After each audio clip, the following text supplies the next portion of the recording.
Okay, now go. Now say how much you miss me. We missed you. So much Because now we're recording. After missing 2 fucking hours of recording, I would like 30 seconds of silence as I salute the corrupt file on my screen right now. This Okay. my boy, my beautiful boy. My fucking cat. He was so young, 2 hours old. He lived a good life.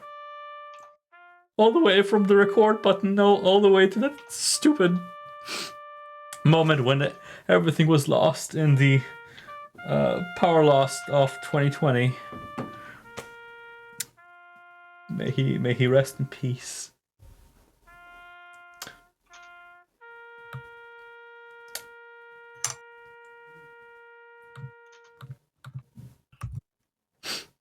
Okay. I think I'm over it now. I think we can get right back to kicking demon ass. Alright, so I'm going to do a quick read over of the intro, that speech you missed, and let's get back into it. Last session, the party was aboard the sword blade-shaped iron fortress drifting through the air of Avernus, sending ash and dust spiraling in its wake. Aboard, the Sus-7 fought off the last remnants of the skeletal crew. The bodies of dead fiends they crushed and scattered, their armor scorched by the blast of an ichor bomb and the combined might of the assault. Dark streaks of green can be seen burnt onto the floor and ceiling. The window above shattered, through which the last remaining bone devil flew away, Levi clutched in his grasp. With a deep, devilish voice, a resounding alarm that was all throughout the ship, calling for the abandoned ship command, has been muted by the Head-Engineer Bezelsteen, which you guys downed quite easily in a matter of a few rounds. Right, where unfortunately we are carrying on from, we have those of you who made it to the rooftop over yonder, Levi over yonder. I believe Bappo and Hector are the only last 2 who are struggling to get out of the ship at this point, as it's slowly plummeting to the floor. Plummeting, we see, for the reason that Gargoth has taken it upon himself to make to strike a bargain with our wizard, taking advantage of the situation and the fact that he is the one controlling the ship. Gargoth's betrayal came to fruition. Eden, you heard in your head Gargoth's voice emanate from the medallion worn around your neck. We find ourselves in a peculiar situation. My patience has been rewarded, and now I hold the reins in your life. Do not think me a fool, elf. I will not lay idle as you take away what I have awaited for eons for. I offer you a deal, one you should cease to consider agreeing to. My salvation for your life is in my hands. For the life of all your comrades is in my hands. The only thing that stands between this ship and the ground below is my sheer will. I will survive the crash. As for you, I cannot make such a promise. Swear to me that you will free me by the next dawn, or perish here and now. To deny the deal, you fought him off will to will. In your struggle, you managed to prevent the ship from completely plummeting down, but nonetheless, the odds are not looking in your favor as time passes and Gargoth is losing patience. Coming to parley with him, he has discussed the terms of the deal with you. You have until next dawn to free Gargoth from his bindings in the artifact in which he lies. To satisfy this condition, the artifact must be somehow destroyed to prevent Gargoth from ever being trapped in it ever again. Should you fail this bargain once you enter into it, Gargoth's own poison, his own power, will reach into your heart and kill you. You have the option of denying him his freedom and casting him aside, destroying him. Carry on from here. We were just entering Hector's turn. As the ship's fuel is running on its last fumes, and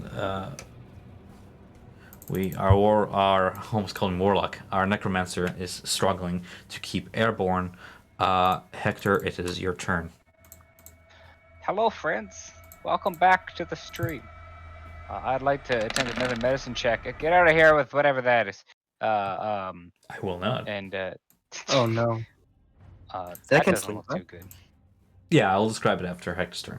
I'm just gonna. I would like to use my medicine kit to So with the message kit, it will be a normal roll that is adventurous because you go ahead and get that. And I'm gonna give you your proficiency bonus on top of that roll. You're Thank rolling God. for 14. Nope. So that with a +3, that'll be a 10. I'm gonna say you pull one, but not both of the spears, working your way through the pain. Gucci. You have 15 feet of movement. That'll be enough to climb the chain, but no more. Cool. Up the chain I go. Chunk. There's a clunk. It's Chukka. Chukka actually, but that's fine. Sorry, Chukka. I was a little, a little disoriented. Fair enough. As you make your way up the chain over yonder, Cool. you see I'd like to throw a javelin. that will be very disadvantageous because that is 60 feet away from you. Go ahead. Fuck it. Unfortunately, with an 11, it's the same as Erwin's arrow in the previous turns. Both. You have 2 throws? Barbarian? No, I'm not gonna waste another javelin. It's another attempt. It's up to you. I'm only gonna waste the 1. That's fine. As it misses the target. Good effort, though. Wait, what's never mind, that's not a bonus action. Is he still grappled, Who is? Levi? He is grappling at this point. At this point, he's the one clinging with an unnatural 20. Oh, I see. So, Okay, but yeah, alright, he is Raven. restrained rather because he is the one Go, grappling. Yeah. Go get our boy. Our handsome boy. So, Raven, as you think of your turn, Clonk approaches you and attempts a medicine check. It was his turn previously, but he held his action to help you once you come up. With a wisdom of 0, he rolls a 7.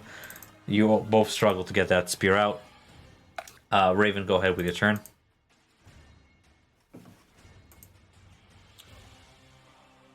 Raven, look at Eden or Edom.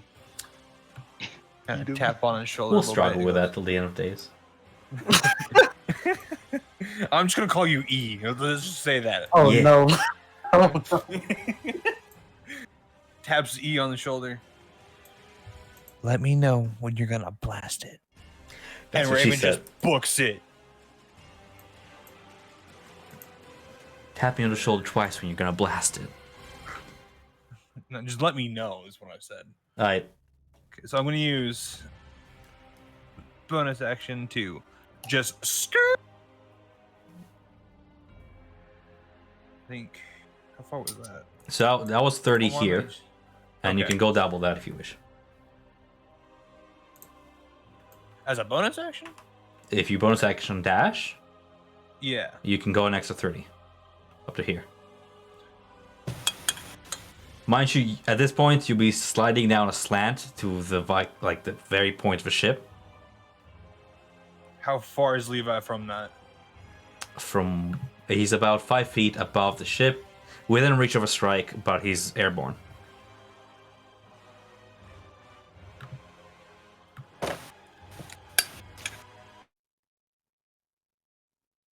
Please don't disconnect. Come on, man. Come on, recording. Come on, man. Tonight's session is brought to you by my shitty modem and all the disconnections that come with it. I'm gonna text the guys so they don't think I muted myself. Banging my head against the desk. I have to deliver.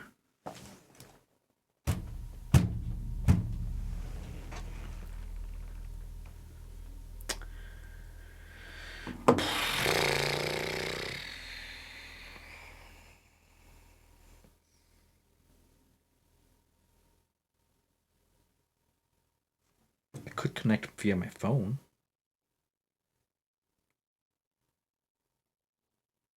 I'll just connect via my phone.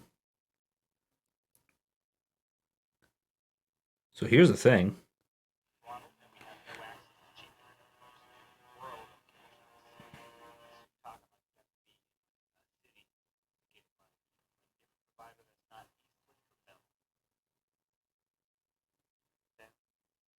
Same thing with cell phones. Their cell phone plans are out of the wazoo expensive. How much? Like a basic plan is like $60. This If you're lucky with a good provider, like 200 monthly minutes to call, unlimited calling past 6, and on the weekends, unlimited texting, and maybe 2 gigs of data. Maybe 2 gigs. Can you guys hear this? Yeah, it is fucking terrible. And that's like the bare minimum. These also change on a yearly basis. Well, the recording is still going, Oh shit. and I'm on my phone.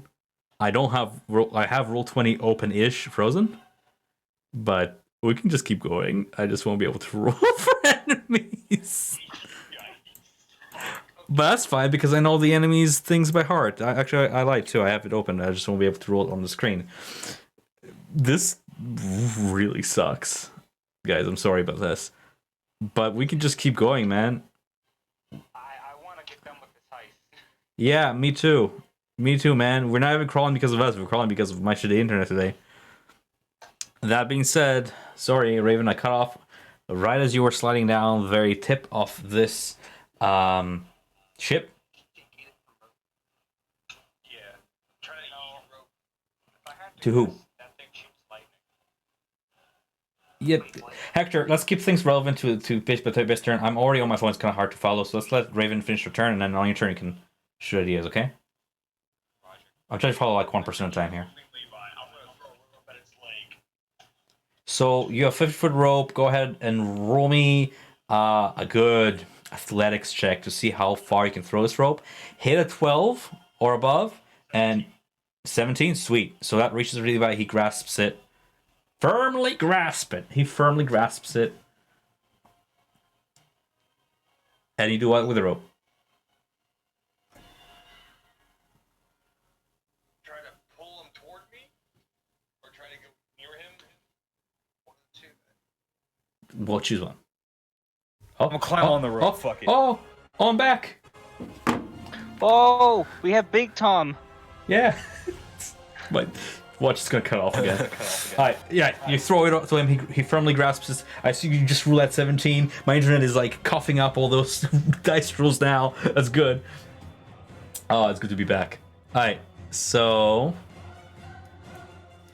I'm gonna say because of that 12 strength, you can't go ahead and pull it, but you will also be pulling the devil towards you. Okay. That's fine as long as he doesn't get away with Levi. Do it. Look, there's like fucking 7 of us and one shitty ass bone devil. We can Roll take me- it. I have 36 HP. Roll me 1d4, I'll times it by 5 and see how close you bring him to you. 1d4. Has 30. I could do that in one. So that'll be 15 feet closer to you. Descending them down to your eye level and 10 feet closer to you would be this pretty much right within hitting range. Going forward, you'll have to roll me dexterity checks to see if you can balance on the edge of that nose as you're on an incline, grasping onto what looks like an exhaust port of some sort over yonder. With that being said, anything else on your turn, man?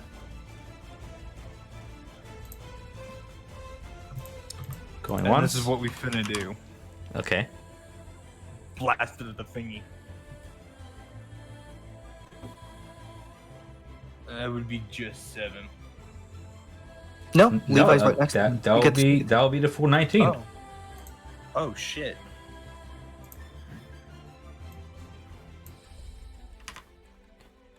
Now, How bad does it look? do you want to roll for that second beam? Because get to.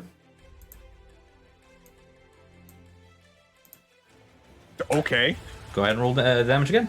And I'll 17 plus 19 equals a total of best damage you ever done is attack campaign 36.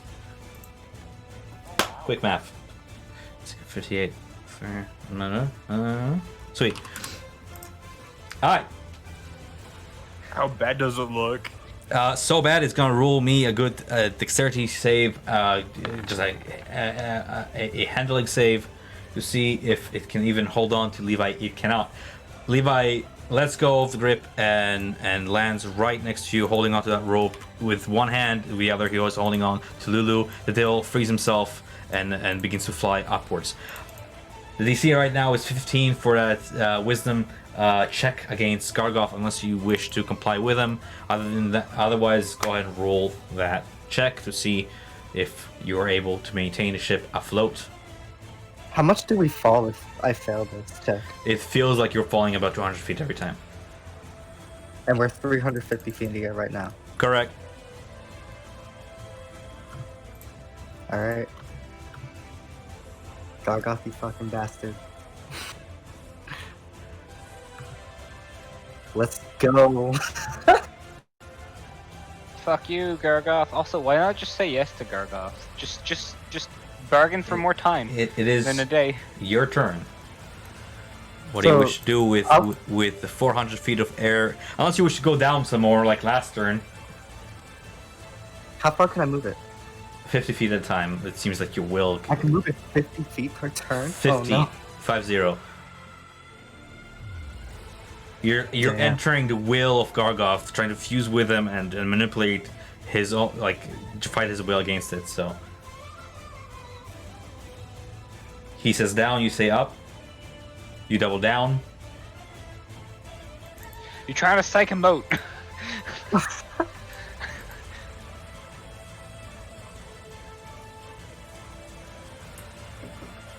Which one is it?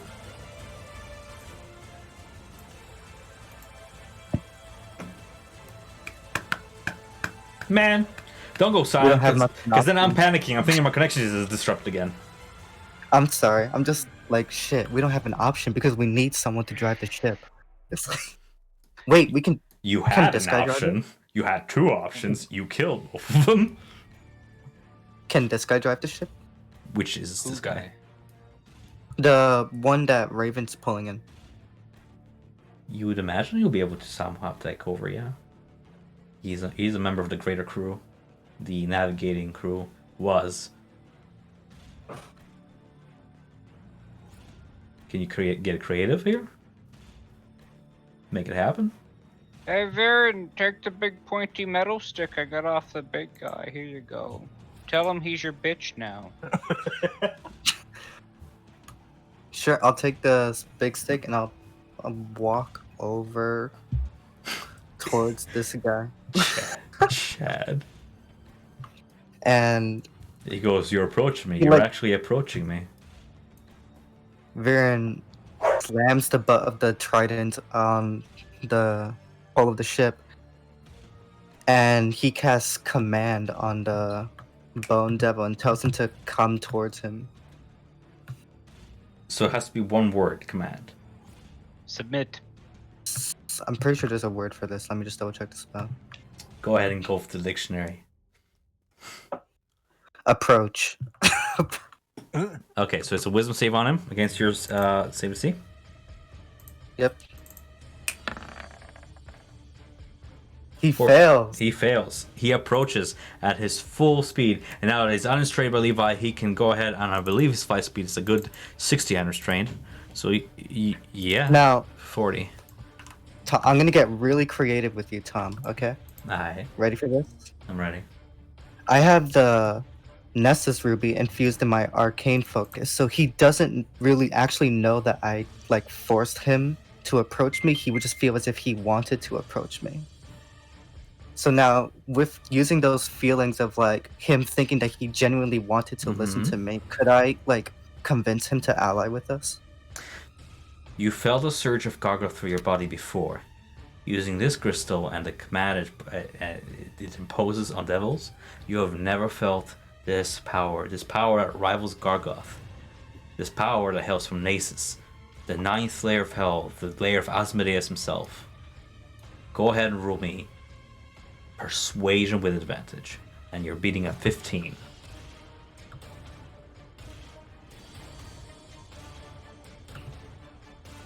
No.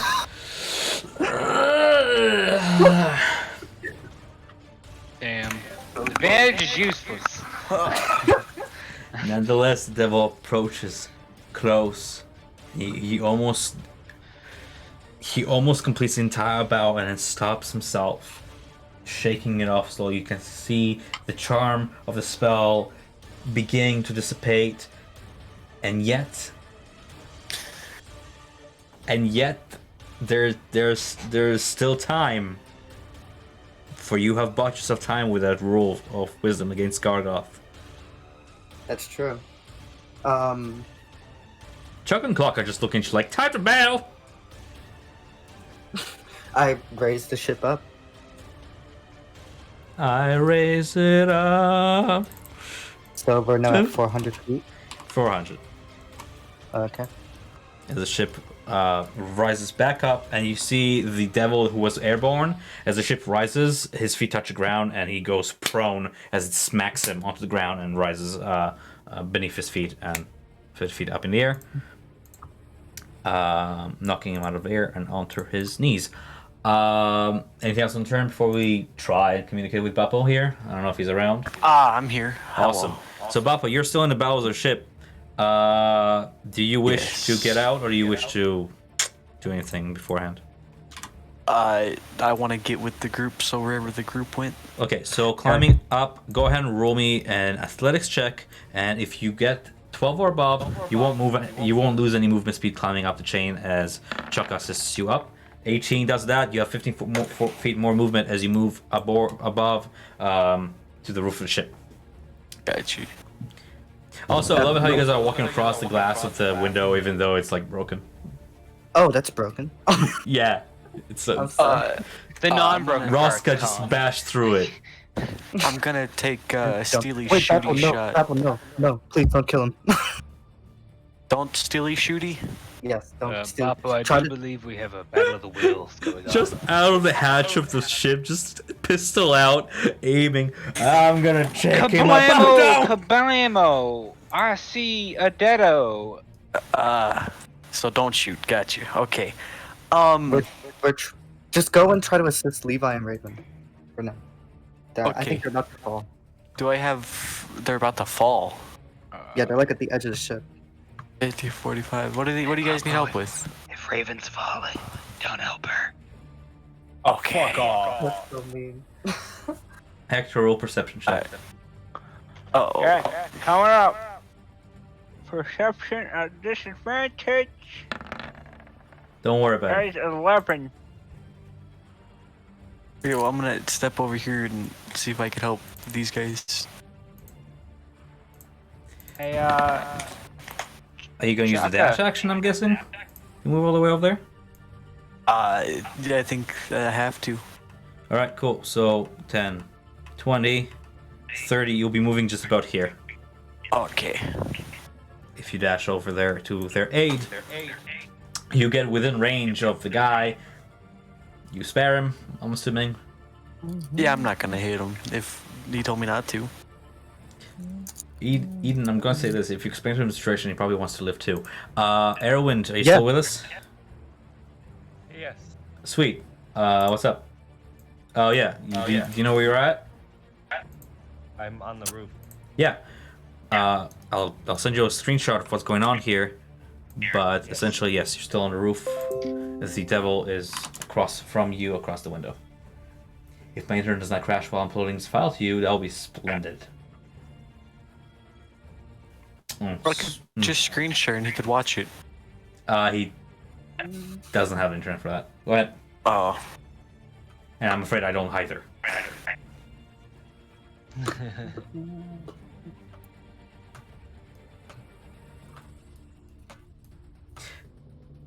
We're trying to attempt. What are we? Yeah, what are we trying to do here? Just so we can finalize this heist. If you guys want to move on from this, I'll allow it. Because at this point, we're not really fighting. At this point, I'm trying to ally myself with this bone devil so that we he can just go out of initiative if you're gonna be friendly about this. If nobody else Yeah, is gonna, Yeah, trying I'm to good with talk being about- friendly. yeah. I'm good with being. At this point, I don't see the point of giving initiative because this guy, if you are gonna let him have the ship, take him as hostage, I'm guessing. Something like that, yeah. Baron's basically gonna tell him, like, look, there's no way you get out of this alive if you continue to fight us, but we need someone to pilot the ship, and if you're willing to do that for us, like, we'll let you live. So he touches his halberd to your the hellish fork, and kind of like knocks it aside, so he lowers it, and he's like, temporary truce for the sake of whatever is in your bloody head. And he quickly descends down to the console, and you feel Gargar's rage boil as his grasp on the ship loosens, and you reach a very weird stalemate where, for the sake of his own survival, he's going to be piloting the ship under your imprisonment, essentially. Raven eventually pulls Levi back up onto his feet. For the sake of the rest of the session, I'm not going to have his token on the board. And Levi is holding on to Lulu, so she's with them. For the sake of simplicity, I'm going to have them off board. That is end of initiative. You guys successfully finished the heist. The ship is in your control. You have one prisoner piloting it. Congrats. I just feel like we should move on at this point. You guys deserve it. Sweet. So let me cut music to something. Arwen, can you use push to talk, please? Can I do what now? Push to talk. Because we hear like an echo from your end. Yeah, I'm on speaker for you. Remember? Yeah. Can I get this spear out of me, please? Yeah, taking your time, Clonk Try to help. and Chukka help you out, and then you see Clonk and Chukka grab onto Driki, and they just put two feathered fingers to their temples, and then do a salute away. As Wait. What? Take the long range transmitter to Maggie. Oh, you look at Chukka, and he rummages in his coat, and he just goes thanks as he pulls out the long range transmitter that he pickpocketed out of you. Do you take anything else? See ya! That's not an answer. As they leap off the edge, they use their glide ability, and they glide one wing extended for each of them, and the other wing placed on Driki as you watch it. Wait, why am I taking Driki away? Fuck this, you need her, don't you? Potentially. Detonator. But I have a detonator. Driki's our mechanic. We need her. I Do you have need a her? detonator. Believe No, me. she already got all the equipment we were going to get out. It is up to you. I don't know why I'm calling this shot for you. It's up to you guys. I don't need her anymore. Are you sure? You just Positive. Alright. Yeah. I don't want to make the call for you guys, but it's kind of... I have my bomb. I have a detonator. We're good to go. The range in that thing's 300 feet. So. Correct. All right, so you're drifting away as you guys have control of the ship. Onto the next phase of your plan, which was landing it. Yes. Can we just get back to the Stygian docks? That would be great. Still got to get this fuel off for Gideus. Right. Speaking of which, as we make our way back, I'd like to go down to the main gun and prepare a shot if there's any devils left in the docks. I'm just maneuvering over back to the old map, Stygian Docks, and letting it load. Or just the reminder. No, you return. You see one dock is sprayed with acid and absolutely destroyed. The bodies of devils lay throughout, and Gideon's 3 war machines kind of surrounded, securing it. You see many of his crew just rummaging through the dock, just looting and pillaging throughout. And on the other side, you see the rest of your allies still casting that illusion. The ships that you know are there are not seen from your side as you land onto the dock, but everybody, you see the illusionary guards atop the other side of the dock, just as you left it. Great. Cool. I'll If I roll a natural grab my 20 on little here, rock it's gonna be hit the fucking... Did Lulu get injured at least once in this encounter? I don't think so. No, Lulu was not touched. You arrive at the dock, and all enemies that are on the dock are dead. How do you proceed from here? Great.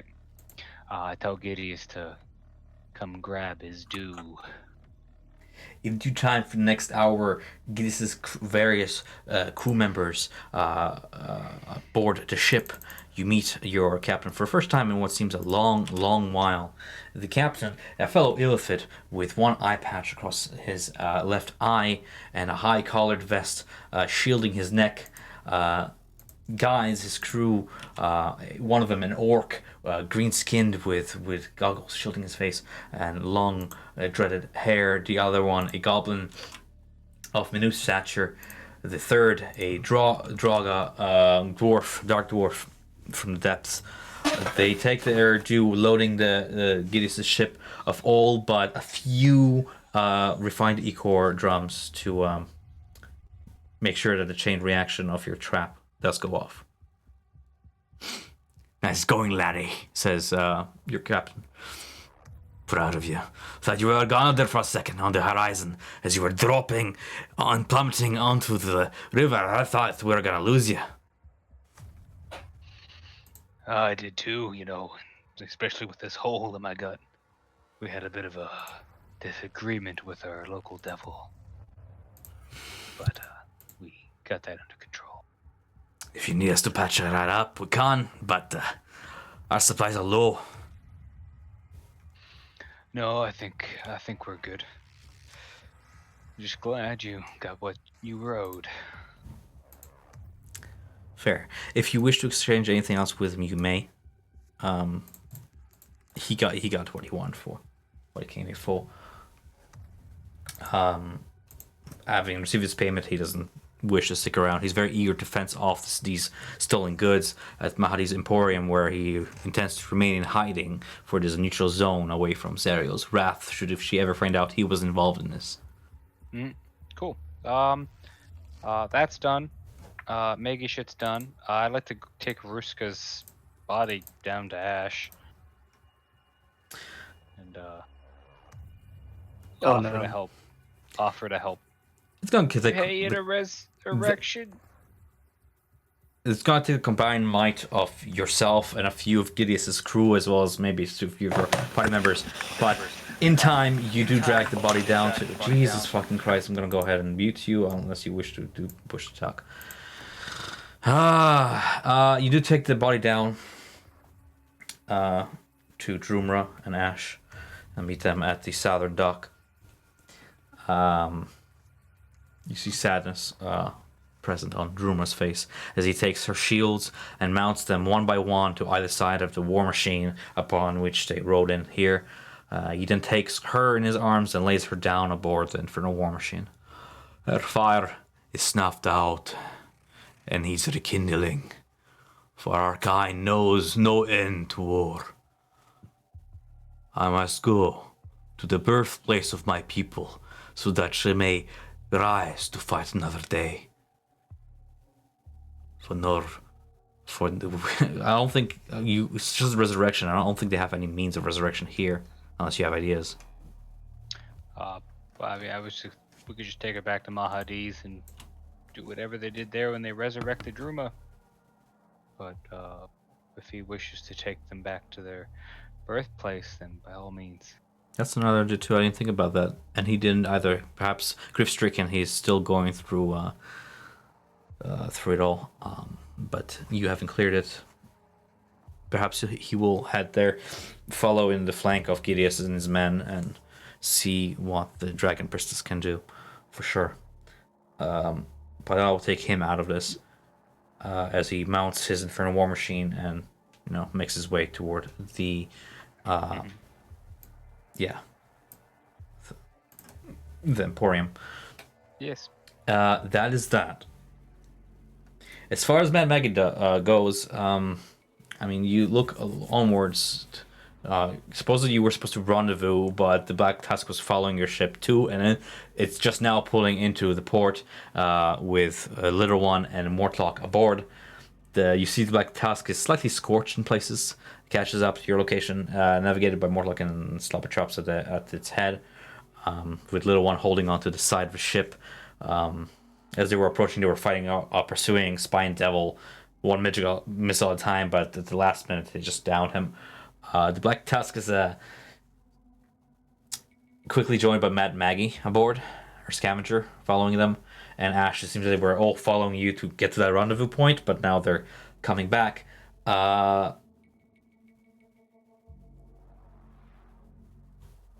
Yeah, and really, it's like you said, with her plans in fruition, you give her, I'm guessing you give her the long distance transmitter. Yep. I'm going to go ahead and add that to her inventory. I have everything else that's worth money on me as well. Fair enough. What's the next step here? Yeah. Cool. I'm gonna go ahead, Lorian. Sorry. It's all right.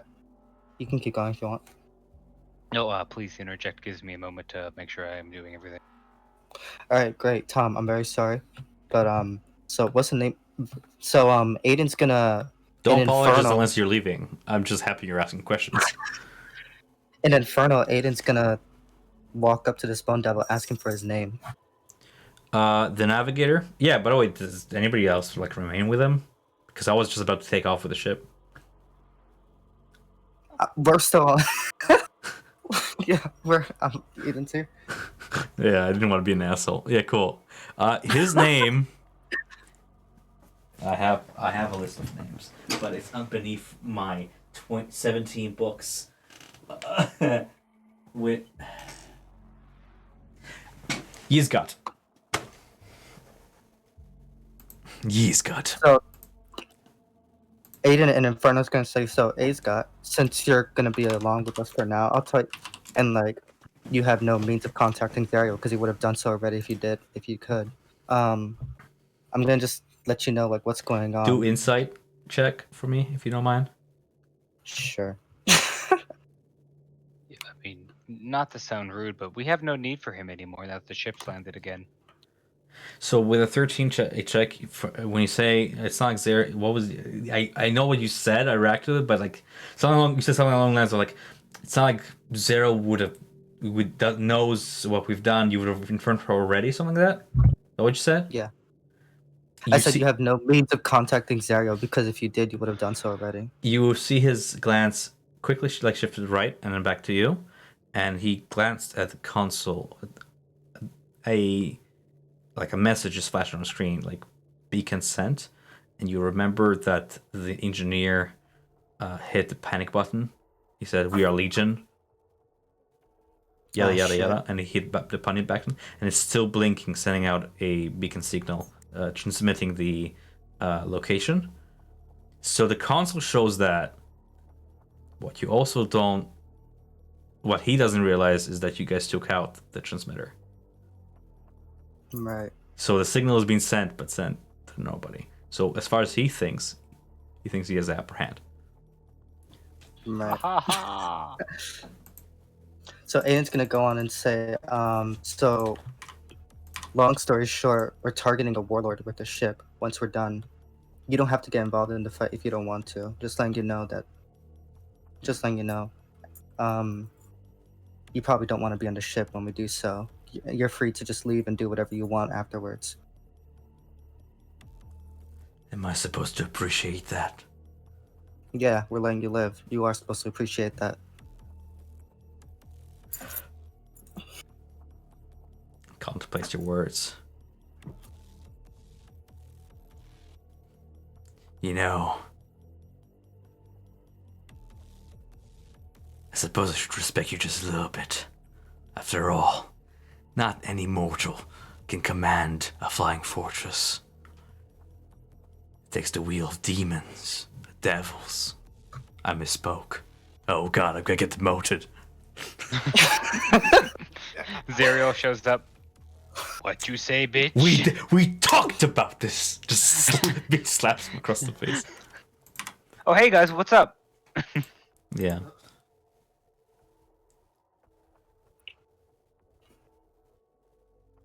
Aiden just nods his head. Well, and I mean, says, he's like, not gonna say no if you're gonna let him go after this. Yeah, it's. Aiden just nods his head and says, like, it would be wise for you to not underestimate us and just take what you can. And, well, just yeah. Yeah, last that's- time yeah. last time you saw the shifty gazes he throws at you was when you were talking to Thavius Krieg. Same exact look. Well, I'll make my way back up. Making my way up ship, walking fast, faces past, and I'm home about. You make your way up back to the top of the deck. Awesome. What's next step, guy? Hey, What we doing? Devil. Guy, what's your name? I don't know it. Icegut. Iceguard, great. Listen here, friend. I need you to come with me for a second.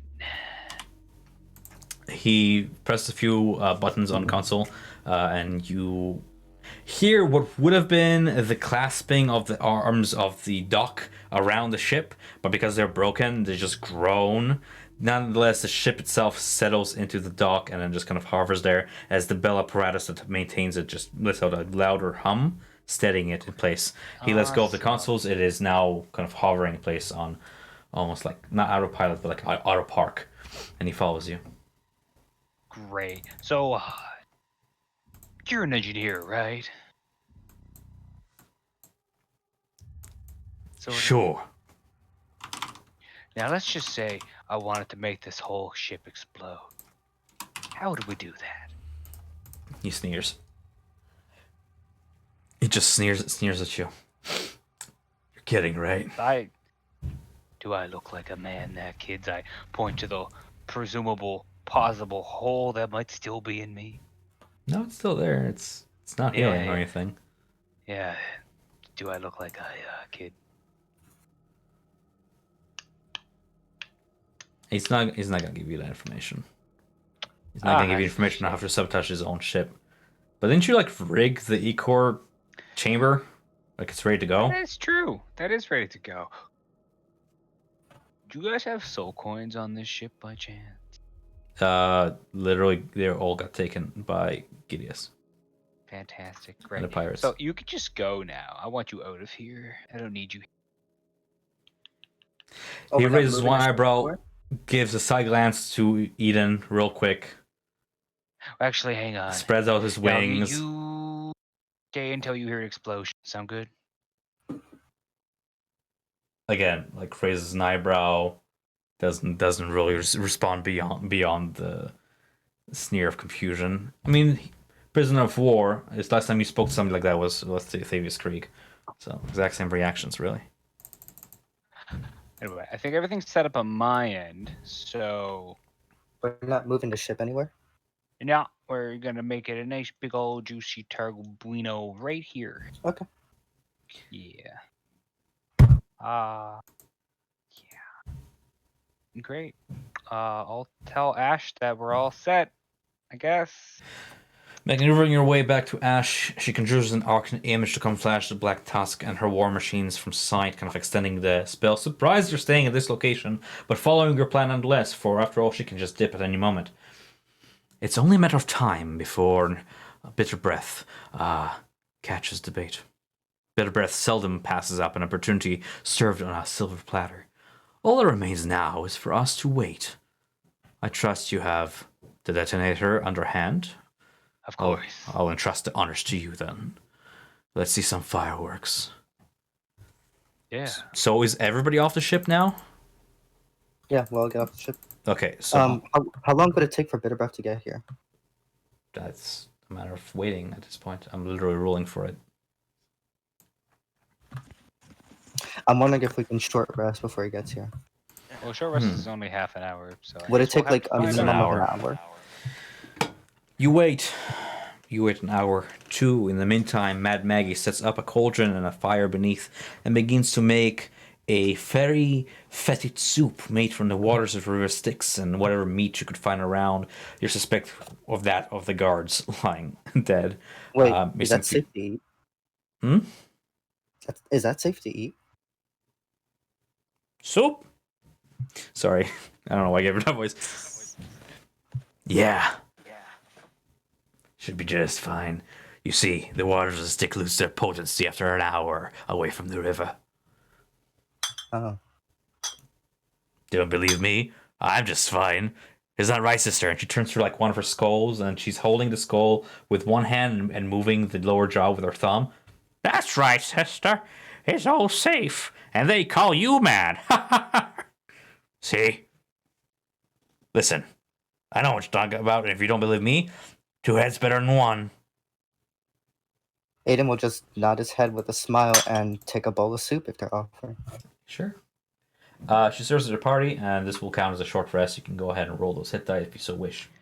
Yeah, baby!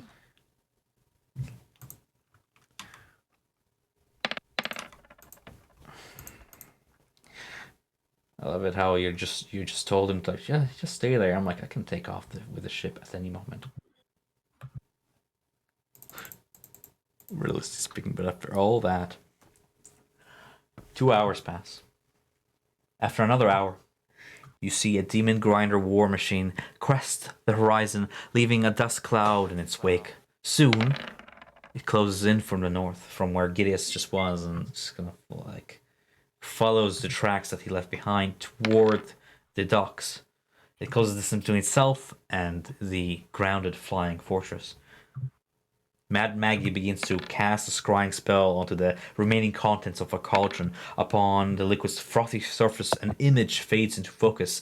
Looking within, you see the demon grinder, now closer and kind of like almost from like a raven's point of view, is manned by several hobgoblins in worn battle armor, but one individual, stands out among the rest. A horned fiend with stubs where his wings once were and a helm shielding his eyes. A foul black smoke billows from either side of his mouth, as if his very insides are on fire.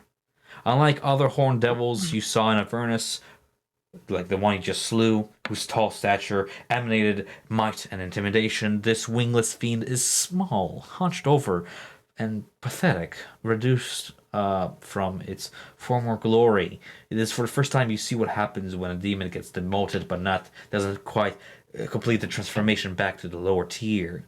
This horned fiend looks like a runt of the litter. Through the scrying, you can hear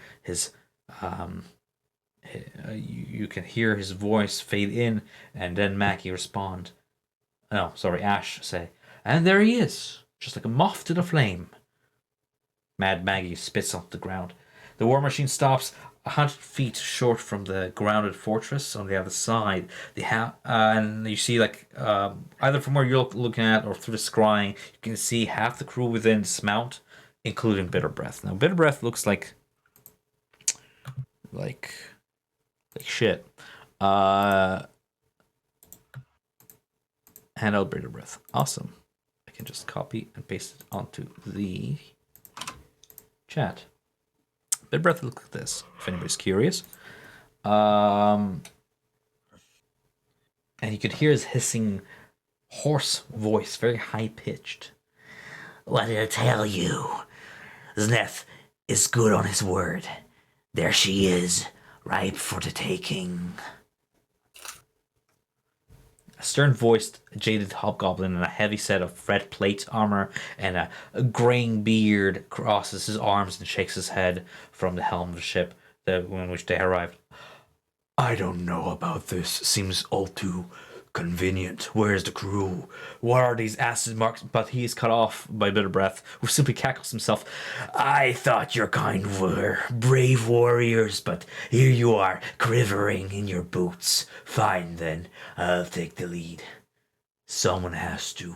As Bitter Breath calls for a group of hobgoblins to follow him on their ship, the High Craj, which is the title of hobgoblins, which you guys would know from like just the general lore of the Forgotten Rave, the High Craj, the general of these people, extends out one hand to the side, stopping 2 of his guard beside him from following in the fiend's stead.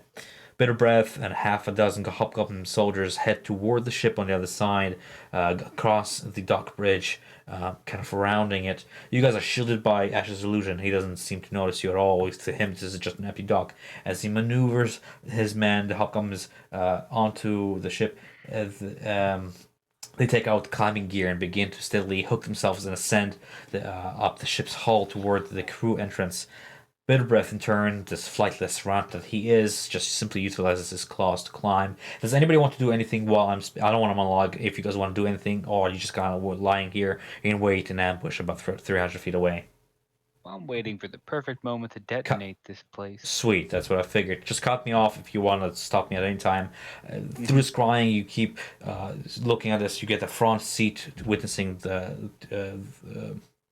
you get to be a front seat witness to their impending doom, is what I'm trying to say. They ascend the ship, enter, and make their way past the various chambers within, looting as they proceed what little is left on the bridge. After a few minutes, they reach the hallway leading past the refined ichor storage, where you armed the bomb. I pressed the button.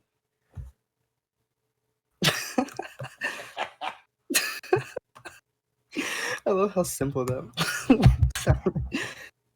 As you press the button, you just see the cresting of a bone devil escaping from the top hatch. Like, fuck this shit, I'm out. But I was like, give me one more turn. But I guess not. Through scrying, you hear, "Hey, Bitter, you know all about devil tech. What do you figure these..." Bitter Breath's jaw opens wide in shock, and that's the last you see of his face. He doesn't even get any last words out of his mouth as a bright flash of green illuminates from within Mad Maggie's cauldron. And a second later, with like a slight delay, the side of the flying ship just explodes outwards. Glowing bits of metal fly outwards with trails of smoke behind them. What follows is a sound as a shockwave reaches you 300 feet later. And it just boom, the gust sends you staggering back. You hear the shouts of the remaining crew on the other side of the dock as they rush in attempt to rescue. But as the explosion just cascades in this chain reaction that you've rigged up across the middle deck and just kind of bisect the entire ship in two pieces, you hear the ship begin to groan as the metal creaks and see it begin to the top half begins to tip and sink toward the ground, toward the other side of the dock, toward the nose, with the heaviest part of the ship. Mad Maggie cackles as from within the cauldron the smoke dissipates, revealing the outcome, the remnants of the hobgoblin crew throughout. The ceiling has collapsed and a 9-foot tall bell-shaped contraption had fallen from the floor above, crushing Bitter Breath beneath it. As the ship's bottom hit the ground and the metal bends and breaks loudly and the entire flying fortress begins to tip forward, Hector, roll me dexterity save. Sounds good, boss. Dexterity disadvantage. You still have disadvantage? Oh yeah, exhaustion. Exhaust from Levi's bite and still recovering that. You roll 13, which is not enough to dodge the body of the bone devil that you left on the ship and tell him to just wait for the explosion. As he is knocked back by the explosion onto you and dies from the impact, but you get hit for 46 bludgeoning damage as he just lands on top of you. You hear something crack internally, but he dies on impact. You just couldn't let me have a cool moment. You had to.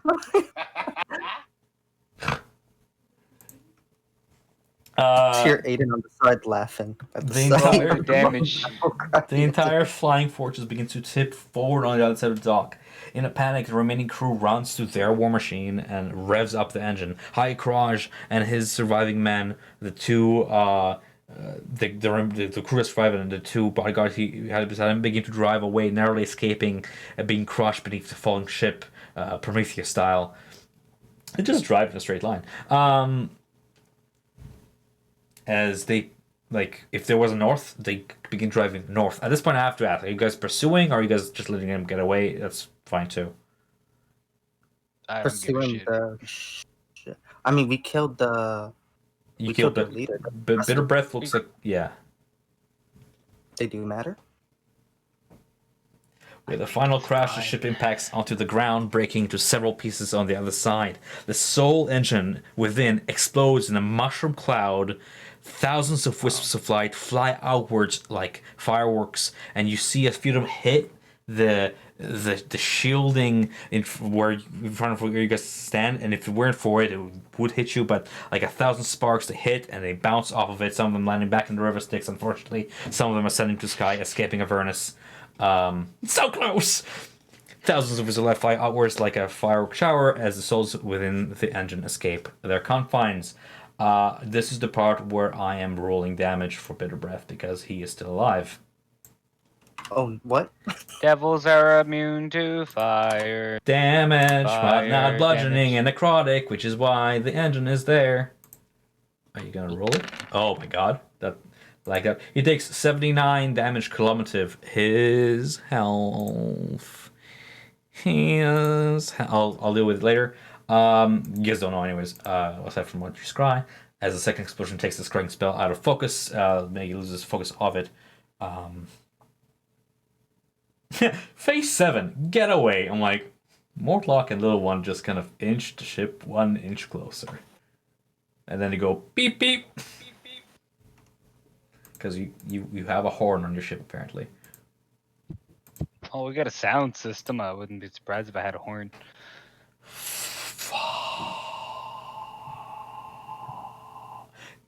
Rule number 1 of D&D is to have fun. Who here wants more combat this session? Exactly. I wouldn't mind. How much more combat? Exactly. So Bitter Breath comes out of the ship, theoretically, with 79 health less, and it would have been an easy fight, but for the sake of flavor, unless somebody disagrees and be like, oh, we want to keep him prisoner because after all this effort, I want to pull a Valen. I would say, in the interesting that he will just crawl out and start crawling southward away from the debris and explosion. You see his 2 hind legs are just blasted away, not regenerating to the necrotic damage. The pathetic mess that he is. One horn is broken. He's crawling 1 arm at a time. If somebody wants to put him out of his misery, you can. Otherwise, he's just gonna bleed out and die slowly. Yeah, I'll put him out of misery. You want to give him any last words? No. Oh no! I'm just gonna. He just looks at you like, why? Fucking Chris. I just don't feel like having another fight this session, not gonna lie. The rewards and outcome of this entire heist come to fruition as Ash rewards the party 20 soul coins for getting rid of Bitter Breath. Who's the best warlord around? Hector.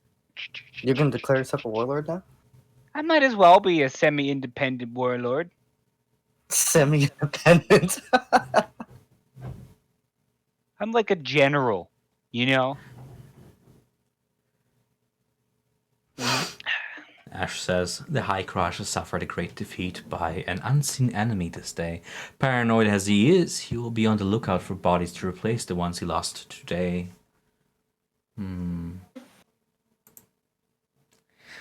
But really, that is really it for what I had for the heist in terms. You guys did a good job, and I feel like I shouldn't be throwing more at you after all that you did for what feels like 3 sessions because of all the disconnections we were having.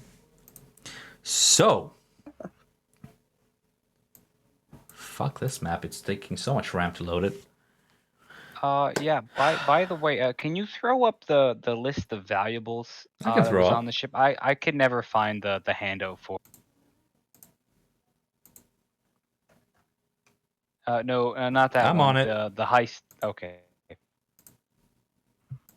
I'm just- Gang, baby. I'm just opening up the other stuff that you got from the ship because did you guys grab the shield? Yes, Arrow. Arrow's got that. Bezelsteen. And nobody grabbed the rope entanglement, so it got destroyed by the bomb. I What? Rope. didn't know there was a rope of entanglement. I mentioned it to like 1 session ago that the Naringela had one, but Oh, it's destroyed Yeah. now. so is she. A fitting end. Cool. So we got those incendiary locks. Oh, yeah, you did. Yeah. Great. Which will be handy. Hey, Bappo. Howdy.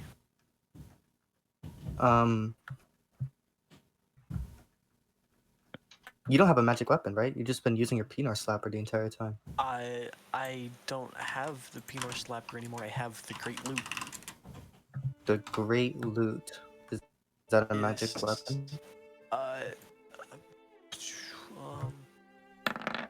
don't think so. Alright. Let me check my stuff. Does it say +1 next to the weapon?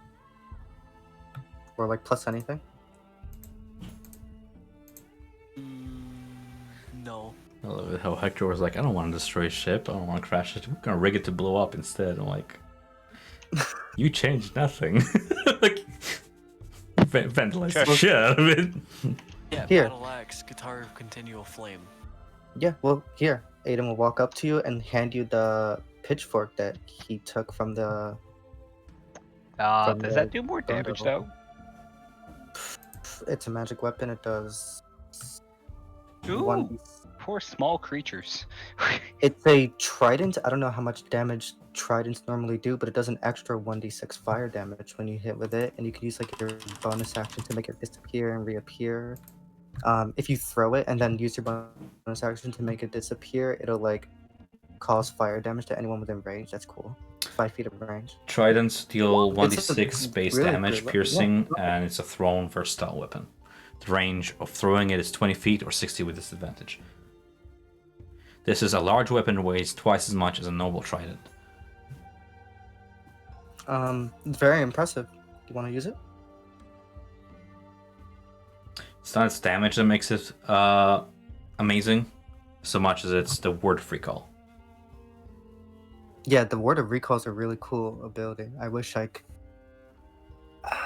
If I was playing You fighter, can I'd be like, you "Oh, can yes." use any weapon you want. You just cannot add your proficiency I bonuses to that. I could, but it's like I have +0 strength modifier. What is it? Yeah, +0. Like I'm Eden, not. I'm gonna, however you wish to feel this, but you do feel it. Your connection to Gargoth has been willingly by Gargoth. Willingly has been separated. Oh, damn. The pendant is like non-responsive. Like you're trying to connect to it like telepathically or whatever, and you're getting nothing back at all. It's as if the item's not even magical anymore. It's just non-responsive. Gargoth is giving you the silent treatment. Wait. Aiden kind of just like he's like lifting the pendant to his eye, and he's like, "This fucking bastard, he's sore loser." And he's like, he puts it in his pocket. I guess I don't know. I guess he'll still wear it. It feels a lot lighter to take it off. Like usually, it feels like it's a struggle to tear it away from you. This time, it feels like just another hunk of metal. All right. Do you have I the guess Fey? Do you have the Fey touched feet on your sheet? Yes, I do. Okay. Yes, I do. If you didn't, I was gonna be like, now you can add it because that's a good bit. You get back to you get back to being Eden rather than servant of Gargoth. But there's that. So in terms of attunement slots, you can count that one untuned. That's Gargoth. So Mm-hmm. I had defeat the entire time. I was casting the command spell through the feet. Oh, sweet. Now, it's like you get one free use of it, and then you're using spell slots, right? Like you learn the spells, one free use, and then you get to use your spell slots for them, right? Yep. Yeah, that's a good feat. I like that. I like Tasha's. Tasha's is Really sweet. good feat. So, do we feel like heading to the Pit of Shumrath, at least starting this session, or Can I sell all this loot we got so we have soul coins to get there and not be stuck there? you got 20 soul coins for what you just did? You can divide those amongst yourself however you wish. Oh wait, so You got did 2, we 0, already... 20 for killing Bitter Breath. You didn't do this for free. Oh, okay, because I'm like, well, I kind of want to sell all this communications tech. because it's worth money. You can sell. I mean, it's gonna take time.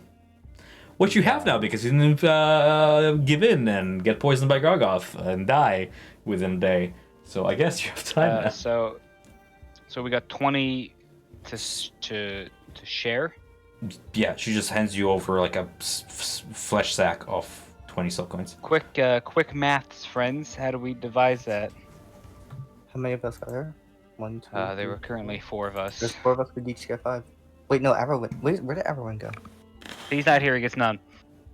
All right, we each get 5. Sweet. There's 5 of you here. Or Bappo, no? What? Bappo, me, Bappo wakes up. Money? 4 of us. No, there's 4 of us. Bappo is here, but there's 4.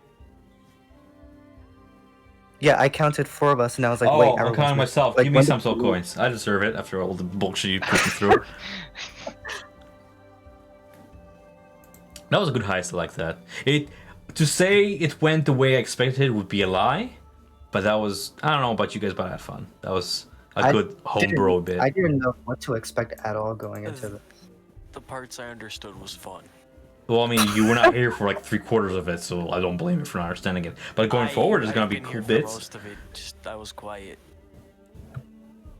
Listen, I don't know what to give you. You want combat? I'm giving you combat. You want roleplay? You don't like roleplay, so I don't. What do you want?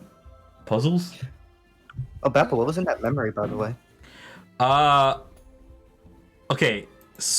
I didn't give it to him because I couldn't find it. But it was along the lines of like Hector, do you want to narrate your own like origin story here?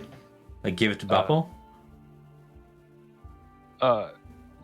Yeah, Or- sure. Or do you want me to do it? I don't want to take it away from Oh, you. I don't really have much of an origin story because according to you, I've been alive for 15 days.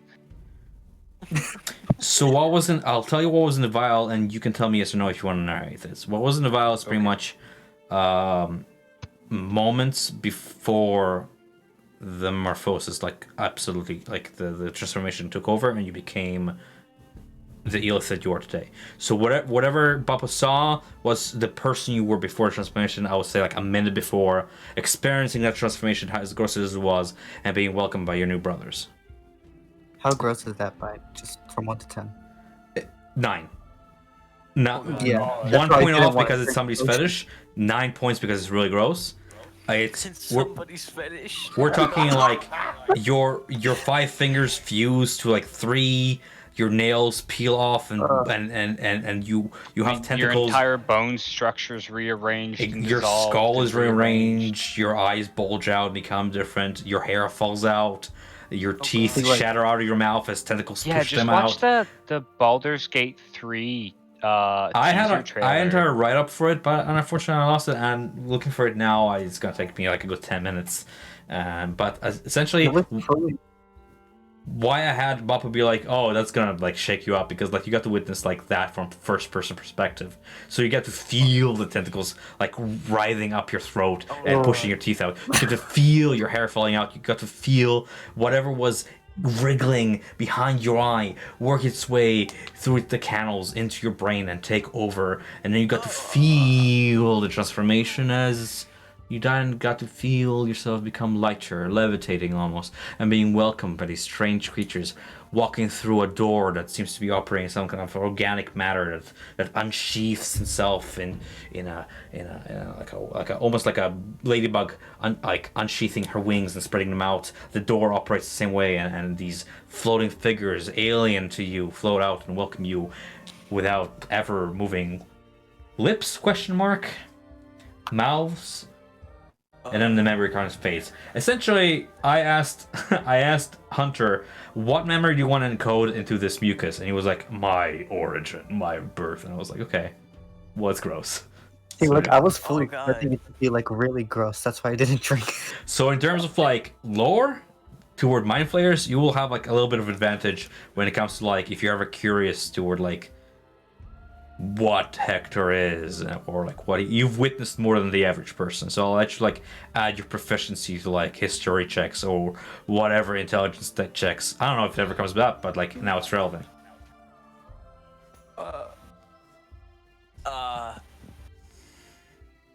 What the? Listen, you asked to just provide Hector. answers. Yeah. Yeah. But So how do you can I- remember that, or is this not something he remembers? This is my memory, is it not, Yeah. Tom? You have to remember that to encode it. You remember your God. essentially rebirth, your death, and then birth again. You remember the last minute of that past life, but not much else. Who that was is really up to you, man. That's your origin story. Yeah. I haven't really thought about it, but I can But elaborate on that. yeah, you At a guys later can role date. play that if you want now, or like in RP chat later if you're so curious. And I will use whatever you provide because it's your origin story, and I write it in. I just bake it right into our campaign. There are faction waiting for you to get their ass kicked. And also to answer your question, yes, activating a scrambler within ship would have not worked because it's a scrambler. No, sorry. Yes, it would have worked because you unplugged it from the ship. Therefore, it is an independent device, not connected to the circuit. So it's now just pulsating from within itself. It doesn't have the 1 mile Yeah. limiter. That So would we have like worked. pop that into the black tusk and go dark. You could. I literally have a fiendish alteration for that, Look at me. and you better use Big it because you're a wanted man. I've always been a wanted man. I'm a pirate. Now, in case you weren't clear, and I don't want to take away investigation from you, but I kind of made it obvious that at this point Hector would know, because I did point it out. Using any spell, like sending, message, or anything like that, is eavesdropped by any Archduke of the Realm. You guys already knew that going in. Mordecai told you that. I gave you the benefit of, forgetting, but going forward, I won't cheat you out of it. You know that using those sending stones, Zerial is listening, so she knows. So it's been 3 hours of you guys short resting, ambushing, and stuff. And you have only so many remaining before I summon Zerial onto this dock. So To the pits we go, friends. Ash and Mad Maggie have yeeted out. Yeah. Are we doing the Okay. pits? Yep. Okay. Oh, real quick, Aiden's gonna walk over to and sort of just a deserted area of land and try to cast fireball. Like via the shield? What? Like via the shield? Yeah. Yeah, you're not attuned to shield anymore. Like you can count an item unattuned for you by Gargar's choice. I see. Okay. I was wondering if he was just hiding himself from me, or if he completely cut himself off. You're not sure? You can try Arcana check, maybe. But in terms of whether the fireball conjures itself, you try to use the magical weapon and it's as if you're not even attuned to it. What was I gonna say? I'll try the Arcana check. Yeah. Sure. If any of you DMs, any of you two viewers out there are DMs and you're wondering what that is, that's called an item quirk. It is a module specific. And my boy here rolled 25 Arcana check. You can sort of sense that the item is still magical the way you do. Kind of feel its aura, so he's still in there. But no, he's just giving you the cold shoulder at this point. Yeah. That is a shame. He got tired of me. He was like, okay, this kid's not gonna give him what I want. Give me what I want. He's Are been you playing, so opposed to he's freeing been- him? He's been playing this game with not just you, with so many generations before you throughout the eons. And he's just still waiting for, I think he said it during our P once, he's still waiting for the one. I thought it was gonna be Levi. But I don't know, we'll see going forward. But no, in terms of this was a swing moment. I was like, Gargarth is being too neutral, I need to do something with him. I was fully He's lawful expecting evil. He that has laws and he's evil. He can't just stand there being neutral, not caring. I was fully expecting something like this to happen last session when Hector was telling me to drive the ship. I was like, oh, for fuck's sakes, I'm gonna have to fight with this guy to drive the I ship. thought you were gonna use Mad Maggie to Welcome. drive I'm shit. giving you character development. See, my development's easy. I just acquire more powerful gear and I get stronger by leveling up, and therefore it's character development because Hector's goal is to become stronger and take back his home. It's a win-win. So we'll get started on the picture from us, just so we have a little bit of prep and time for you guys to think about for Hey, next Tom. session. But does anybody have questions about what happened so far, about the rewards that you got from a ship? I think I covered everything really from the ship. Can we Yeah. visit Mordecai again? Technically, it's not Sure. not in the direction. Yeah, no, of I the mean, pit. like, it's not in a direction, but, like, you can go ahead and come back to there. Yeah, for sure. Do we need the map for this, or you good? Probably not. Okay. Yeah. While we do that, I'm gonna like mentally contemplate. How long do I have this exhaustion for? till you cure it with, like... Fuck. It, Am I it's- infected with vampirism now? No. Oh, thank God. It's like, Tom, that's not what I wanted to be as Hector. Did not want to be a vampire. I should answer not as far as you know. It's the same answer. So Tom, So, yeah. that Morning trade time. you mentioned yesterday, or was it the day before? I don't remember. Trade? Rod of absorption for the Hidden Lord. Aiden's gonna walk up. Oh, you're not talking to Mordenkainen, you're talking to Shmeshka here? Yeah, Shemeshka. Okay. 'Cause they're in the same general area. Alright. Ow. You know how the area works, I don't really have to describe it, do I? You maneuver to the island in the middle of the lava lake. At the shadow of the tower, you find Shemeshka among her many Yugolov servants as she's preening herself. Make herself all pretty. You see that she's wearing a brand new dress made from what you suspect are human tears, frozen, suspended in space, and just kind of ever so translucent over her body. Through it, you can see a very interesting looking set of lingerie. Go on. All right, Aiden will walk over to her and while holding the shield, and you said all things have a price, and you were right. I will give you the Hidden Lord for a rod of absorption if you have one. The thrill upon her face is reflected by the same sensation you feel emanating from the item in your hand.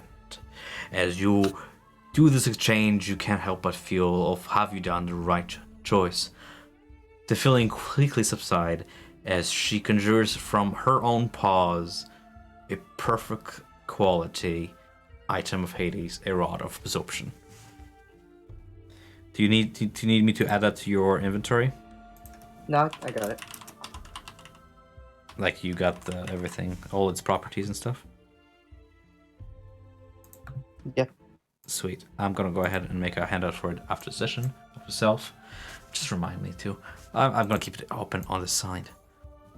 You make this exchange and she simply preens and leers. May you never regret this exchange. Oh, the things I plan to do with you, Demon Lord. She just taps the medallion twice with her nails, which resonates, and you can see sparks flying off of it. Potent. Wonderful. You know, just now that I realized that Gargoth is a demon and not a devil. He's a demon.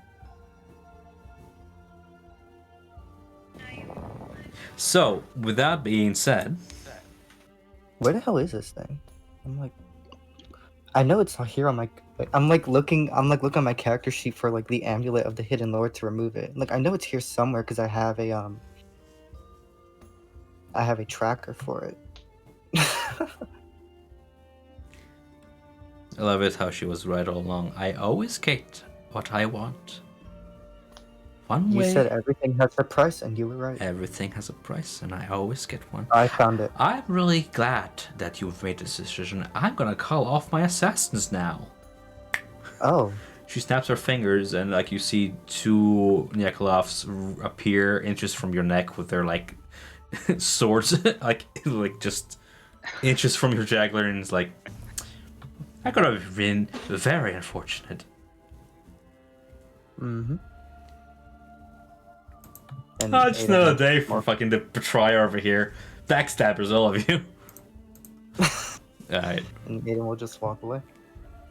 Sweet. Does anybody else have business here in the Tower yeah. Room? Hey, Shemeshka. Lady Shemeshka. I have a device here you might find useful.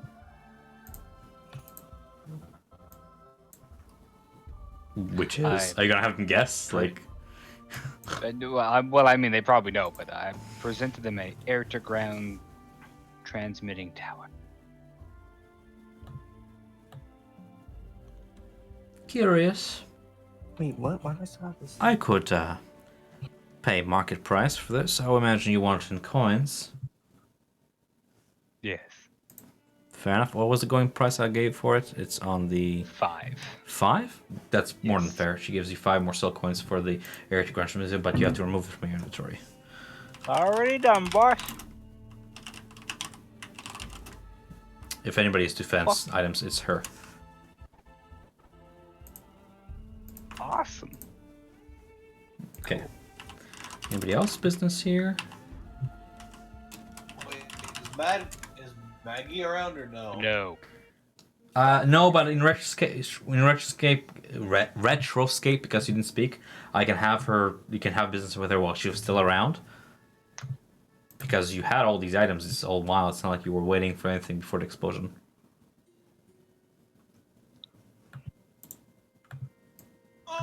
Fuck, let me get up. What do you want? Just tell me what you want. I'll tell you yes, no, maybe so. That's my entire job here. Like, you tell me what you want, I'll tell you how. A long ass time ago when Raven first met her, she said no to answers. Now I'm kind of like, yo, I kind of want to know now. What? What? What do you want to know? So when Raven was first introduced to the group and saw Maggie trying to look for Faith in her little room hidden behind the mirror, right? Okay.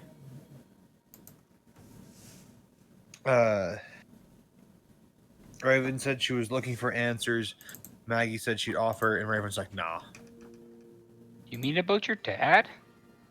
No, about the sword. Fuck. I couldn't think of it for a minute.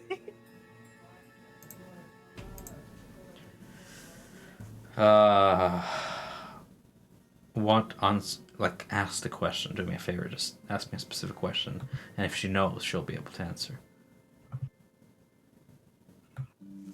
Why did the sword choose her in the first place? Choose her. You yourself? You, Raven? Yeah. Give me a second. Shadow Tang weapons typically choose people of cold hearts who are capable of all matter of sin to achieve their goals. You have committed such a sin yourself in order to get to where you are. In a matter of a way, you followed its heed. You chose it. You were the one to answer the call. You were the one to pick it up, hold it, still. I've only seen one such a blade before in my travels in the Shadow Realms, held by a group known as the Valberzi. Murderers, assassins, that would sacrifice their own mothers to get to a higher position of power, to meld with the shadows, to strike from them with such eloquence. I almost experienced such death myself. In fact, when Faith first arrived, I thought she was a Balverzi, here to assassinate me. But that proved folly and false. As for the sword, well, nothing says you can't simply let it go.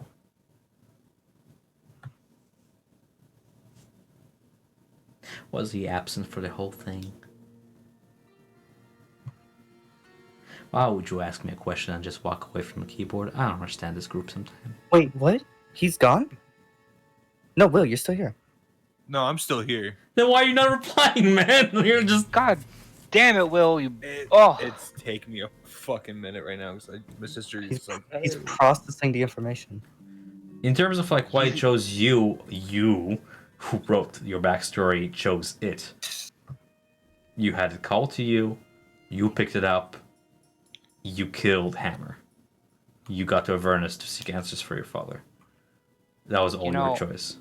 I just realized you asked the question of your own backstory and why. I'm like, you made your own class, you made your character. Why are you asking about? A reminder, perhaps. Mad Maggie knows of dark weapons. She dealt with them in the Shadowfell. She's a dark hag. She has weird magic, but she does not know you better than you do yourself. She can only give you what she knows, which is, you know, it's a shadow blade made for murderers from the shadows. Yeah, but they are the ones to pick them up. Wasn't there? You're asking her why am I a hexblade? Because you chose to be a hexblade. Like, that's like asking why am I a barbarian, Tom? Why am I a barbarian illithid? Because you give in to your rage. Ah! You give in to the primal instincts. You just cannot contain your boner. My bone is raging. Oh, I just realized I don't have Inferno anymore. That's sad. Oh, Viren, you speak of the languages. No, you cannot unlearn a language. Oh, I can't unlearn a language? Oh, that's cannot unlearn a language. Unless you become feeble-minded, which is a thing, but don't worry about it now. If you lose a language, I'll let you know. Like, the only thing you lost is attunement to the item, but like, if you learn a language, you have it forever.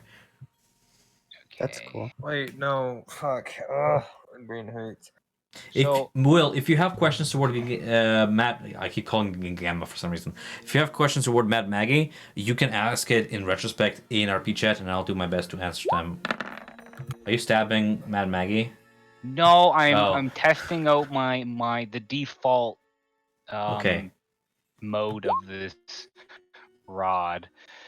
I just felt like clicking it. It's a D20 plus use it up. You strength. can use it unlimited times, man. Okay. You could have used it this entire time. What a thing. Okay, so that rolls a 1d6 for damage, the 4 in the strength, the magic, boom, bada bing. There we go. Cool. Raven's doing her.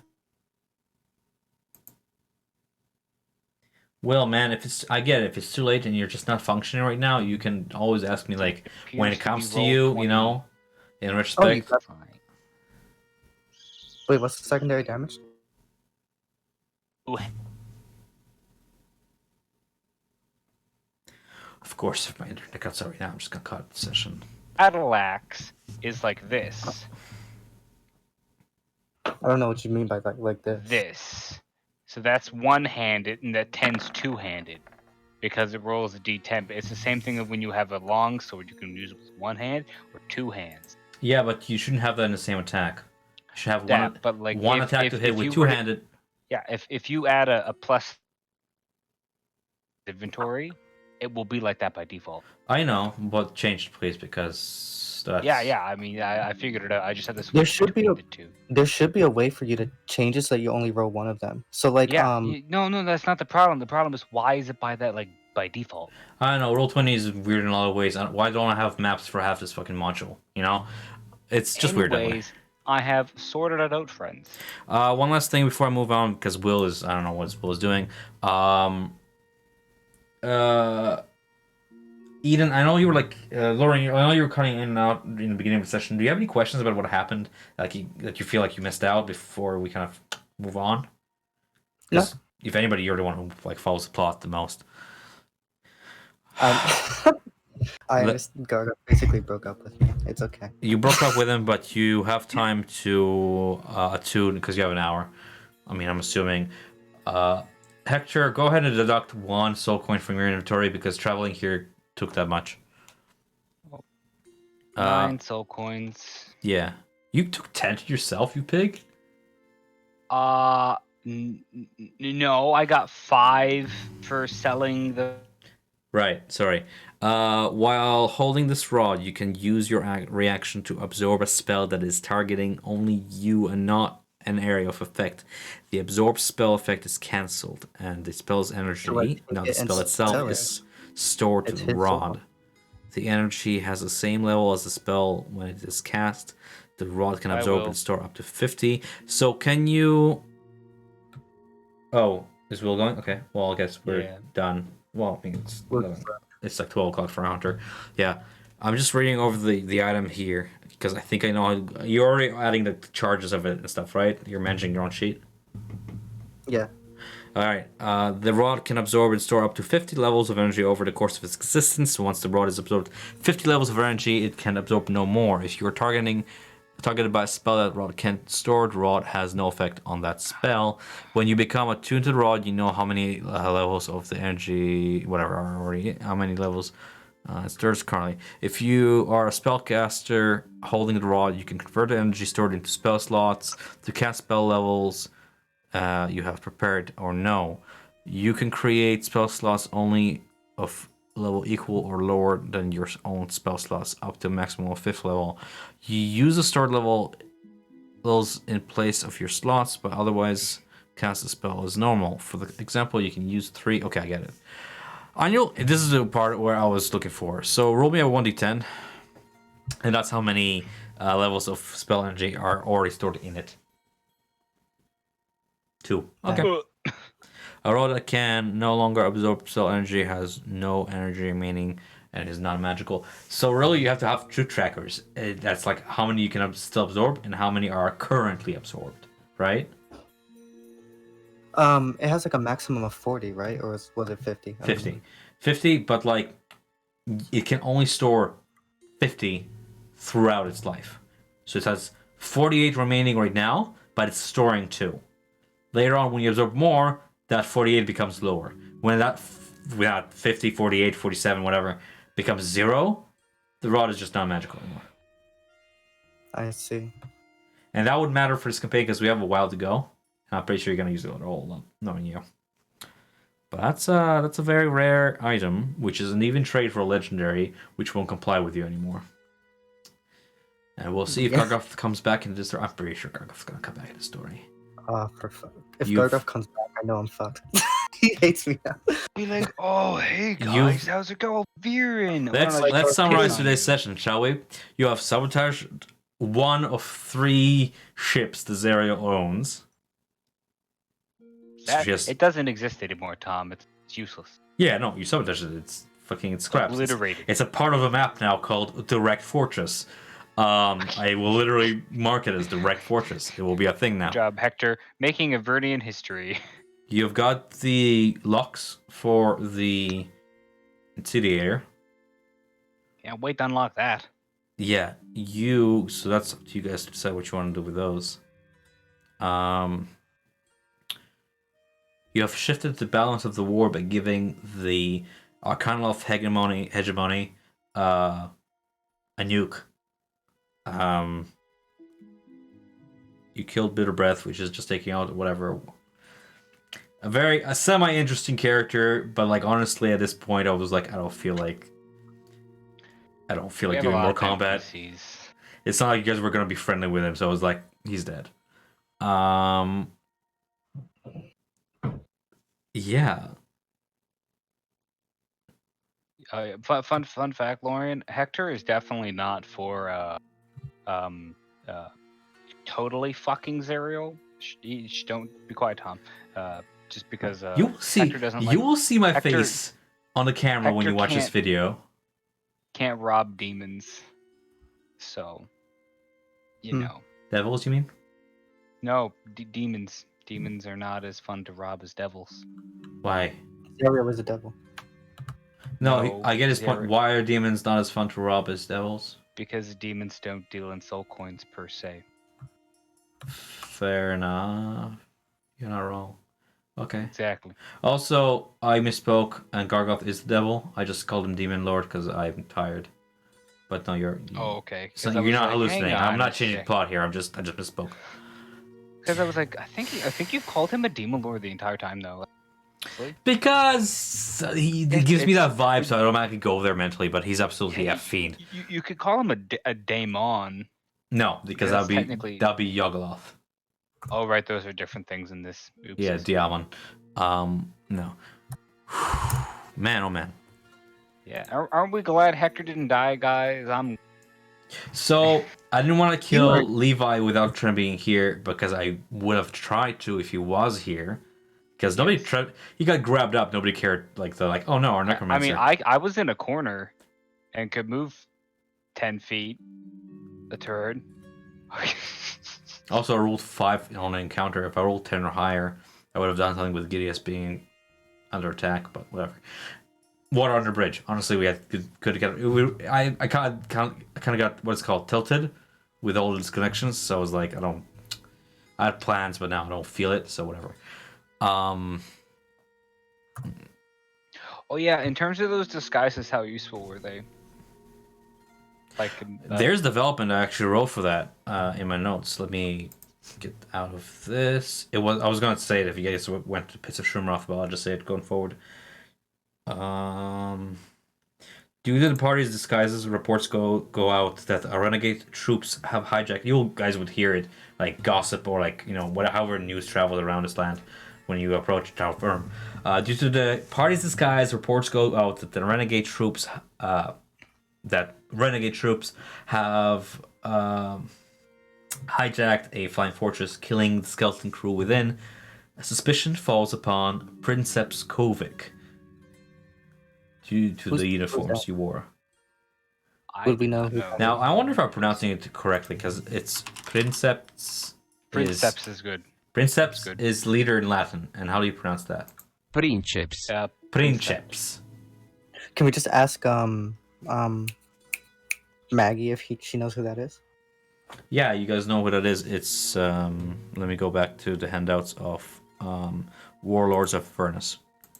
Oh, you guys don't have the text behind this. Sorry. Better Breath, you guys killed. Fionor, you heard about. Fionor, you heard about from Mahadi's Emporium, the necromancer lady that Mahadi fell in love with once. Princeps Kovic is a. Oh, that guy. Do you know what I'm talking about? I know what you're talking about. I remember you talking about him. Okay. A particularly cruel chain devil commander of the Nine Hells 8th Infantry Legion, Terror Incarnate, which was crushed on the banks of the river Styx by the demon lord Kostchi. Blaming its superiors for the defeat, Princeps Kovic gathered the surviving member of its legion and formed the 8th Remnant, a marauding gang of devils no longer beholden to the infantry infernal hierarchy. I have already arose another plan. Shoot. After we are done with this pit, we take out Princeps Kovic, keep his head. Wait, and what? When the time comes, we take him out, and when the time comes, we offer him to Zariel, so we can talk to her and be like, "Look, we got the guy that we took made down up one for of your blowing up your ship." Yeah, like look, the guy who blew your ship. No, but the whole point of this development is the fact that you guys got away with it scot-free, except for the part where she heard Hector and Gideus exchange words before this attack. So everybody but Hector is scot-free on this. Hector may or may not exist by that time. We could maybe That is approach this guy and acquire his help to overthrow Zariel, since Zariel is already making an enemy out of him. Already an enemy as well. Why do you want to overthrow Zariel? Also, you're no longer bound by that infernal contract, are you? Yes, I am. Oh no, sorry. I thought that was made with Gargoth. That was made with Gingama. Ginjama. Yep. Yeah, I offered an infernal contract today, and he said no. He only has one soul. Good job at rolling those saves. I was like, if you fail 3 times, the ship crashes with you and guys inside it. We might TPK here. I'll allow it though, because I was like, yeah, that's on you for. Yeah, I was.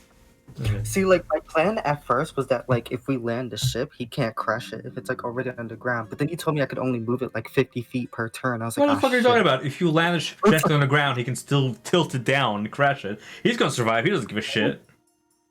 Yeah, that's still much safer than falling 300. You might reduce the damage the ship receives and you receive. Maybe I would like allow for that because physics or whatever. But yeah, there's a whole thing with Princeps Kovic that I had planned for Pit of Shumroth. But I guess I'll have to wait till next session. So you might just get your wish. If Hector dies, I'm gonna be an angel. Yeah. Okay.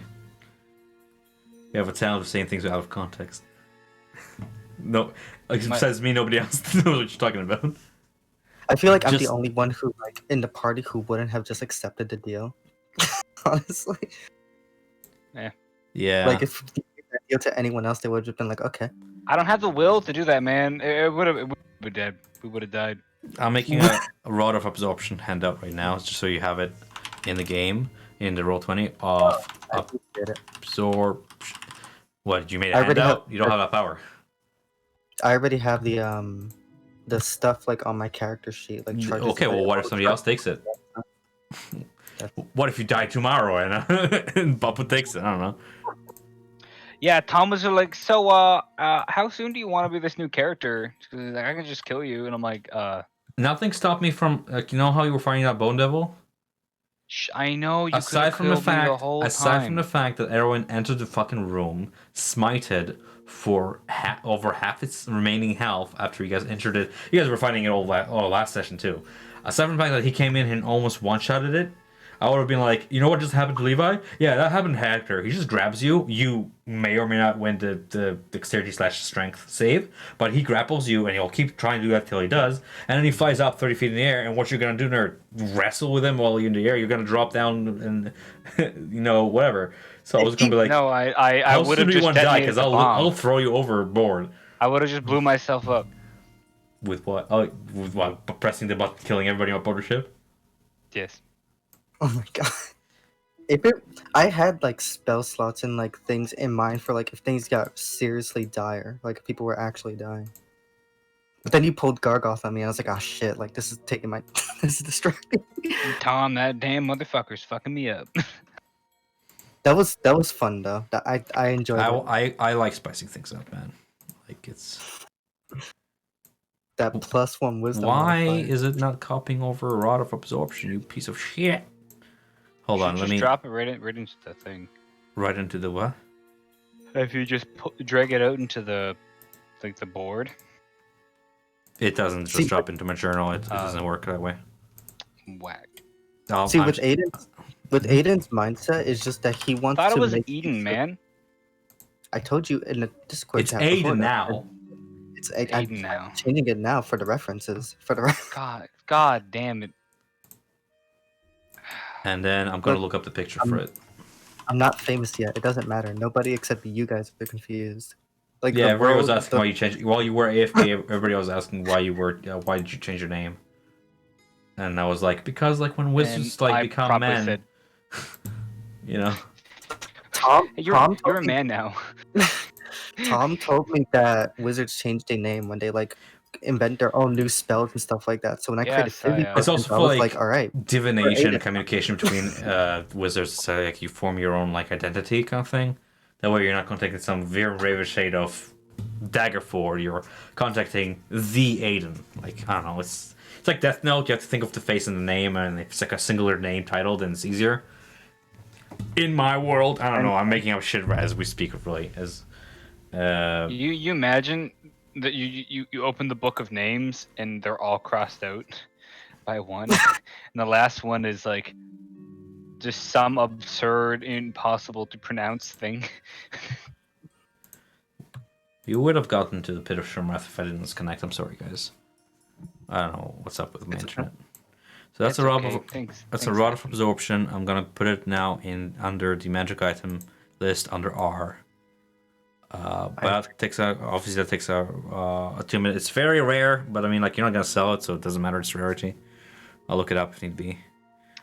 Yo, can I be honest? This fucking Rod of Lordly Might is like, I love it. Absolutely. You went through the entire like 2 encounters to earn it. You deserve it. According to the module, you get it if you do a contract with Mahdi. which is cool and all. My only issue with it is for the contract to come to fruition, and this is a spoiler to anybody who fucking watches this and doesn't think we're gonna get spoilers from. I don't know why I said that. Anyway, if you make a contract with Mahdi, it comes to fruition on his end when you become level 17. I read that. Dear and Jesus. I read that and I was like, that's dumb. You're giving them an item for free because the player will never experience the consequence of, haha, Mahdi is evil and twisted and you suffer at level 17. Because you never get there in this fucking module unless your DM is insane. But like, so like you just get a rod of lordly might for sealing a bargain with Mahdi on some imaginary moral principle. Instead of having you guys like win it by actually doing stuff. And wow, you're reigning champions. Here's a rod of lordly might. I am Mahdi. I have access to a really powerful one. Shit. Yeah, it's very. I like it how you extended the ladder toward a guy and just threw him overboard. That was nice. I like that. That could have gone so badly. I just applied physics to it. I was like, he's gonna grab onto it. He's a large I'm just creature, like, man. it doesn't say how fast it transforms. I don't think. It's like instant cast. Yeah. So within like 6 seconds, you can play it up. Really, you can role play. You should be able to control your own. But it's not like over the next minute steadily. No, it's like it's like really fast. If you were like, can I like skewer Yeah, him it's with it? I'll fast be enough like, yeah. to do on a bonus action. Every button press is a bonus action, so. I mean, bonus action doesn't have a speed limit. It's just like it implies it happens within 6 seconds because it's the approximate time of a round. And by extension, a turn. Your turn. There's that. A lot of absorption is going to be interesting to play with. It becomes a 50-foot pole, up to 50 feet, up to a Ladder, 50-foot not long pole. pole. But yeah, it's like a pole with Yeah, and then legs the coming out of it. 3 hooks at the top come out of the top of it Mhm. as a pole, and then it folds out into a ladder.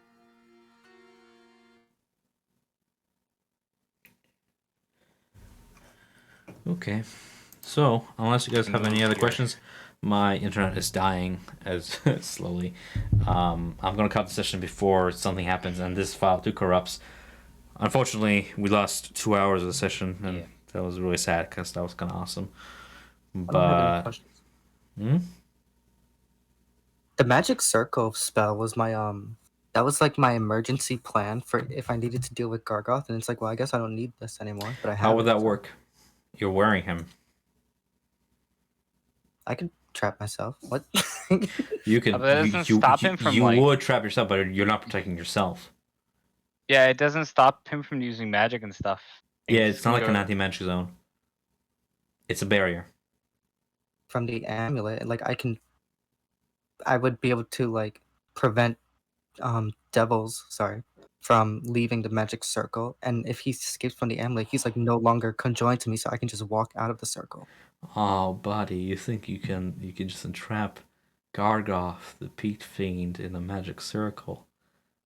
My God, do you remember? I mean- do you remember Lucille when we first descended from Elturel? We saw a big. Hold on, I still have her over here. Do you remember?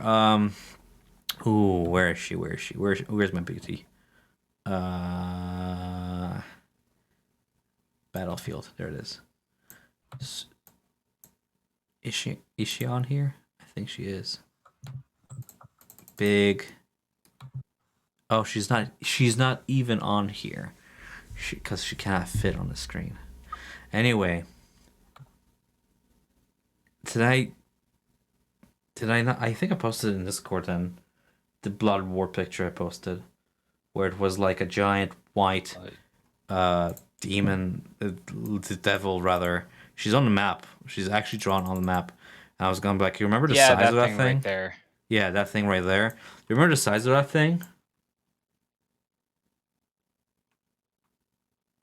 In the picture somewhat? Quite large. Like, that's a Yeah, baby. that is like, fucking huge. That's a baby compared to Gargoth. And I'm like, oh, Magic Circle is for God, large jeez, creatures. Gargoth would be such an asset to the Blood War. Gargoth is a nuke in this campaign. I think that it's a very interesting MacGuffin in the sense of like you can do what Valen want to do, where you just get rid of him. You just get rid of him with Silvera. She traps him like not forever, but like for the remainder of this campaign, where it's like no longer an issue, and you just get rid of that and you neutralize it. Or you take him to Avernus, and he becomes like either the biggest asset you can have if you want to be super evil, or I find him a nuclear weapon in the hands of whoever you give him to. And which is really cool because when it comes to like the chapter 4 and 5 later on, it's like, oh, cool development because of my actions. Now the world is changing because Gargoth. So, question: the hegemony there. Yeah.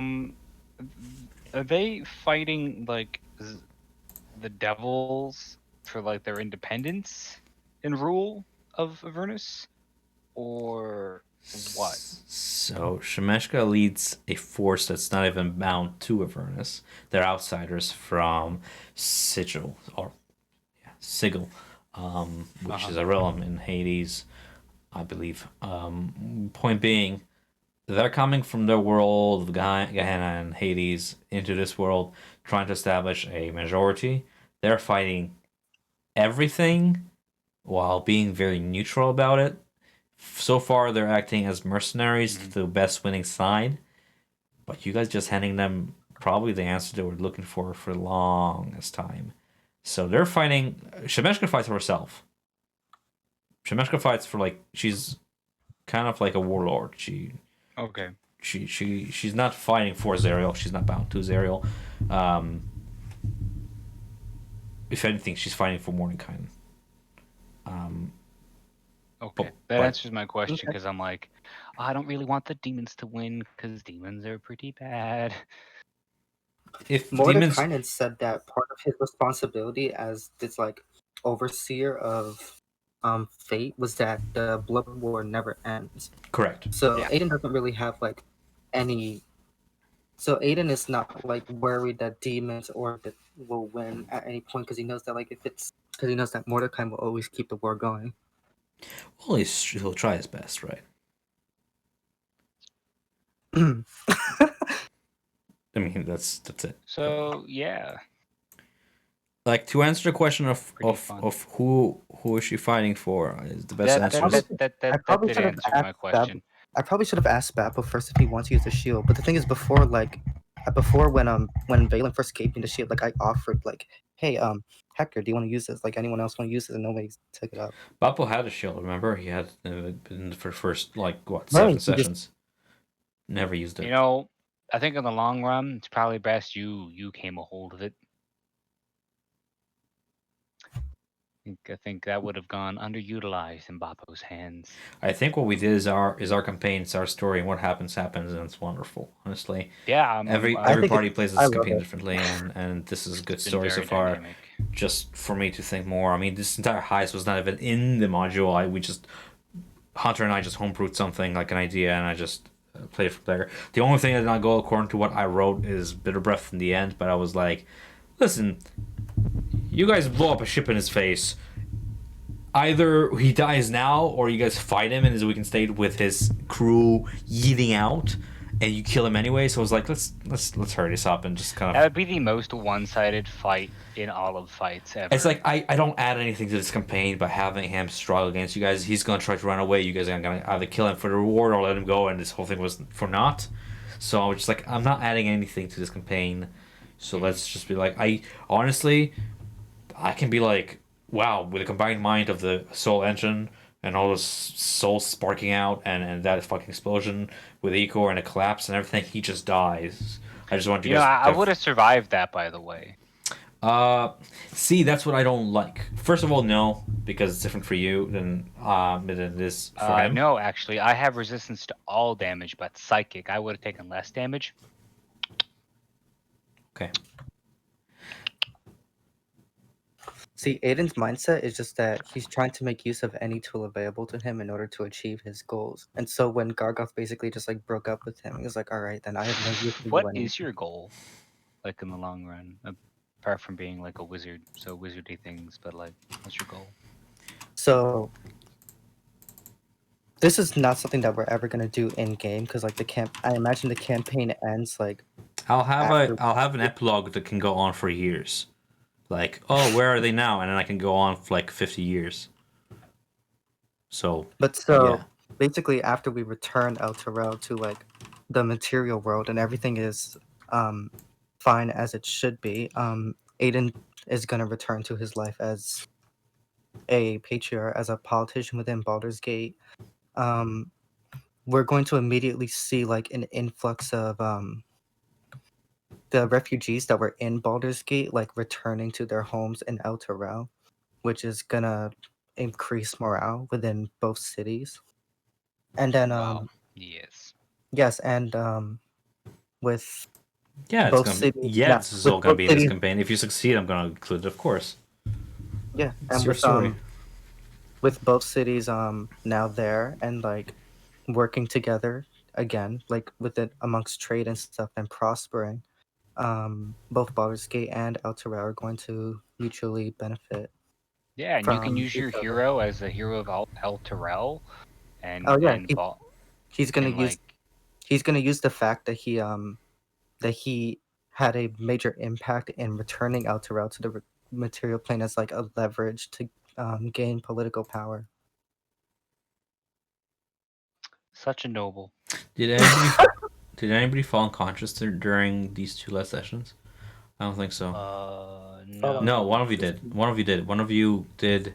No, it was drinking. Never mind. And she already rolled lingering entry. I was gonna be like during this heist, if anybody drops 0 health against survival, I'm gonna roll lingering entries, just so there's a consequence to this whole. But you guys actually managed to stay. Full. You chugged 3 health potions, so like there's that. Yeah. Those I told you they'd come in handy. You guys don't have a healer. That's that. We have Arrow. We have But Levi. that's You have Bappo who can also heal, but I mean, you know, yeah. he's So learning. speaking of which, this new character that I might be, honestly, Tom, in terms of like party composition, would a healer be like really good?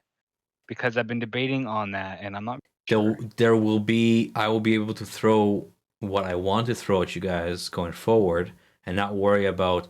Well, if I do what I want, then this character will die, and Levi had plans, you know, because if I wanted to, I'm gonna be frank with you. I just do what is fun. I run the sessions because we're telling a story here. I don't want to play to win, but if I want to play to win and actually do like realistic things, like you guys invade a ship run by Zerial. What we did was fun, but in reality, I'm sure DMs out there who would watch this would be like, "Why did you give him such an easy time? This is Zerial's freaking ship, the freaking Zerial. Take them up, grapple them, in one turn, wing dash over the ship, and drop them 500 feet into the fucking river Styx." See, if you had a healer on your party, I would do that because I would be like, "Yeah, you want to go? You want to go save him? You want to go dive after him and cast like I don't know, feather fall on yourself last minute, and then like do a healing spell, like pull him towards you because you can do that. There's a spell that pulls people towards you or something like that. When you have support, you can do more things that risk lives versus what I'm trying to do. And it's like I'm gonna give it a challenge, but I'm not gonna go all out being like, so on welcome that to hell, note, motherfuckers. I might need some help putting that character together because if we get some bad rolls, we're for stats, we're gonna have a bit of a problemo. So we get bad rules for stats. How am I gonna help with rules? Give me permission to roll it twice, No. just in case. No. I won't do that even if I was there. You just create a character like everybody else. If you play a cleric and you get 15 on wisdom, you get 15 on wisdom. You're a level 8 cleric. There's no way you're gonna suck. You're gonna be beneficial either way, because I don't want like I don't want Hunter to lose 2 characters though. Like I'll feel bad if Hector dies. Well, the thing is that if we played I could like Dungeon of the Mad Mage, you guys would have lost like 5 characters each.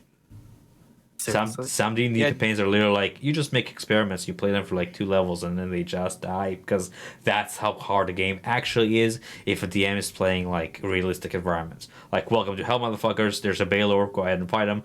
You should. I've actually realized that like this entire thing, if I want to make it a reality, I would have been like, cool, you come up with a heist, you make a plan, and you realize going in that it was a stupid fucking plan because you're facing off Zerial, who's not forced you should be fighting, and you get your eyes handed to you. Some of you die, the other ones run away. But I was like, if I do that, this party never runs away. This party never disengages. This party will literally just bash their heads till they all die.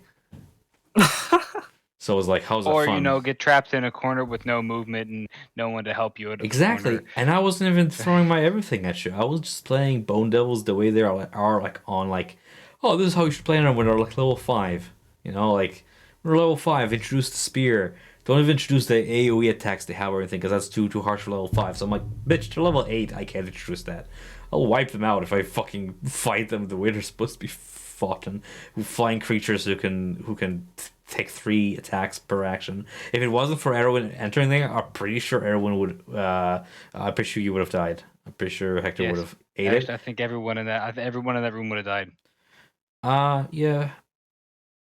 You know, but you know, we had fun, and that's what all I meant. It's not like there's more challenge. It's just gonna get harder going forward. My only complaint about this whole thing is that whenever we make plans, they're good plans, mind you, they're fun plans, but boy oh boy are they backwards. Because I'm sitting here, I'm like, I'm gonna let him do what he do, but when it's done, I'm gonna tell him, and I'm gonna tell you right now, like, you're like, we're gonna do everything we can, not piss off Zerial, and I'm like, but you rigged her ship, and you blew it up. How's it different than just letting it crash or something? I don't know.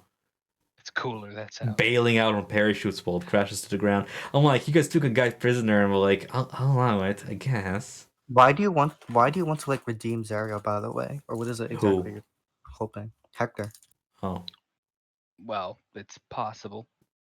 Just in the idea that not in the idea of like something that, I mean, I think Valen would really attune with the idea as a character. Yeah, I Really? imagine Just if he was because still here, I'd be like, we'd be arguing like forever with it. He'd be like, people, I think, because what you are Zerial can binded still be to is redeemed, and I'd be to like, but shiny depose coin. her, right? And I suppose what I'm saying is you do not have to necessarily kill her to get her out of the I position. don't have to kill her, but I need to help somebody betray her to then take over her position. So like, even if I don't kill her, Yes. she's gonna be demoted as like the Archduke of this land. Which, I mean, how much better is that than just killing her? I guess she technically is still alive. Well, we will see, won't we? Perhaps Lulu can shed some light on these things. Oh, Jesus, Pen. But yeah, So, uh, also, I was gonna kill Lulu this session. Not gonna lie. Please The, don't. Mhm. the fact that Please. the fact that I rolled the sting attack against Levi, and he What the and fuck? he I and just he saw this- he rolled an 11 against 12, and then I was like, I guess she lives. I just saw this fox here in the game screen. Oh yeah, It's Shemeshka. That's Shemeshka. Shemeshka. I have a whole bunch of emojis of Shemeshka. Yeah, Yo, where do you keep getting Oh these my emojis, God. by the way? Where do you get the Hector ones? draw them, and then I get them from like other people who draw them. That's amazing. I The love Hector them. one Did I you draw drew. that Hector one? Yeah. Oh my I god, love I love this. it. I love. She looks so. She just looks so fly. I love it. I have all the Shemeshka. I have all the Shemeshka emojis over here. I love how Tom's nerding out about his Shemeshka emojis right now, and I love it. Is this another reoccurring character? I won't say she's recurring. I insert her from another setting. She's from Greyhawk. No, she's from Planescape. Anyway, but she is gonna be inserted the way Tasha was inserted now. She's gonna get here eventually. She's from Sigil, another setting. She is a lore. She's like baked into the lore of D&D. Shemeshka the Marauder. I mean, the way I present her is the way she is in the lore. She is a leader, an aristocratic leader of Yuggolovs, her own hegemony. She is the what's it called, Razorvine crowned king of the cross trade, and cross trade and sigil is just another word for crime.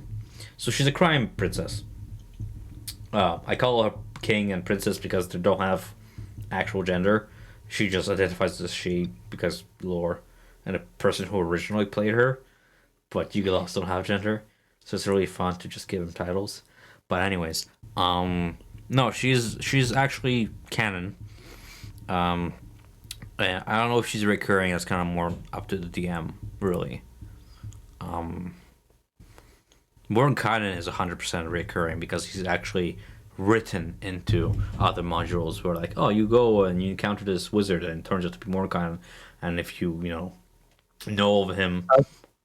I was just curious about why you were like obsessing with her so much. I mean, she Because looks like a very cool character. But like the last time you were obsessed this much with a character was Janter, and he was the recurring character. So I was like, oh, is this first of all, because I love it when I can play NPCs that I actually know from books and other play. I actually, if I could play like an NPC from, remember when I had that merchant and in Baldur's Gate who had like duplicates of himself, and I really got into his character. I love it when I can play NPCs who I know the source of where they come from, and I actually, it's not like play Princeps Kovic, Sam Chain Devil, that is unique to this module, and I have to study him. I don't really connect with Princeps. I'll play him, but I won't get excited about playing him unless like you guys love what I'm doing. We'll have an inside joke or some shit. With these guys, I know where they're coming from, and I actually know that it's kind of like getting to play Harry Potter. Like, you know who Harry Potter is, and you get to roleplay him, and you get excited because you know all the world of magic, and you know who his pet is, and you know who his friends are, and you know all about his school of wizardry. Same thing with Shemeshka. I know where she's from. I know her servants, and I know the realm of Sigil. And really, if players really get invested into let's help the Yugolovs take over Avernus, I can be like, I can play that out because I know what Yugolovs want, what a hegemony is, and what it's like to give the world over to the crime lords of the cross trade. I just know the lore behind them. That's why I'm so excited about them. That also because Arcanolofs are like one of my favorite creatures to play, just because of their mentality. They're neutral evil, where they're like evil by nature, not by purpose. That's just the way they are. They're very selfish because that's their essence. They're like an embodiment of selfishness, and they're collectors of knowledge, and they're just one of those like creatures where I really liked playing them in this campaign. In Curse of Strahd, there's an Arcanolof I played in the, no spoilers, but it's like one of the final dungeons, right? A collector of knowledge and magical artifacts, again, a hoarder, and you get to interact with this Arcanolof. And even back then, I loved Arcanolofs because they're like creatures that represent me as a DM, where they have lots of knowledge about the world, about magic items. They can just procure them out of thin air, and to that they have different understanding and perspective on the world, and I just kind of relate to that. So that's why I get excited about playing them. I can imagine it's definitely fun to play like a character that you actually know versus just a character that's like, all right, this guy. She has flavor. I like her sass. I like her magic. God, she makes dresses out of human tears. Like I just like her. She is so sassy. Flavor. You should have seen what Tom did with the Lich one time. It was so fucking funny. Oh, the old Lich who was like so down with everything. Yeah, who was that supposed to be again? Because it wasn't just a Lich, was it? Again, I'm just going to try not to spoil Curse of Strahd here, but in the final dungeon, you find a what did you like about him? That he lost his memory and needed to be like restored, or like afterwards?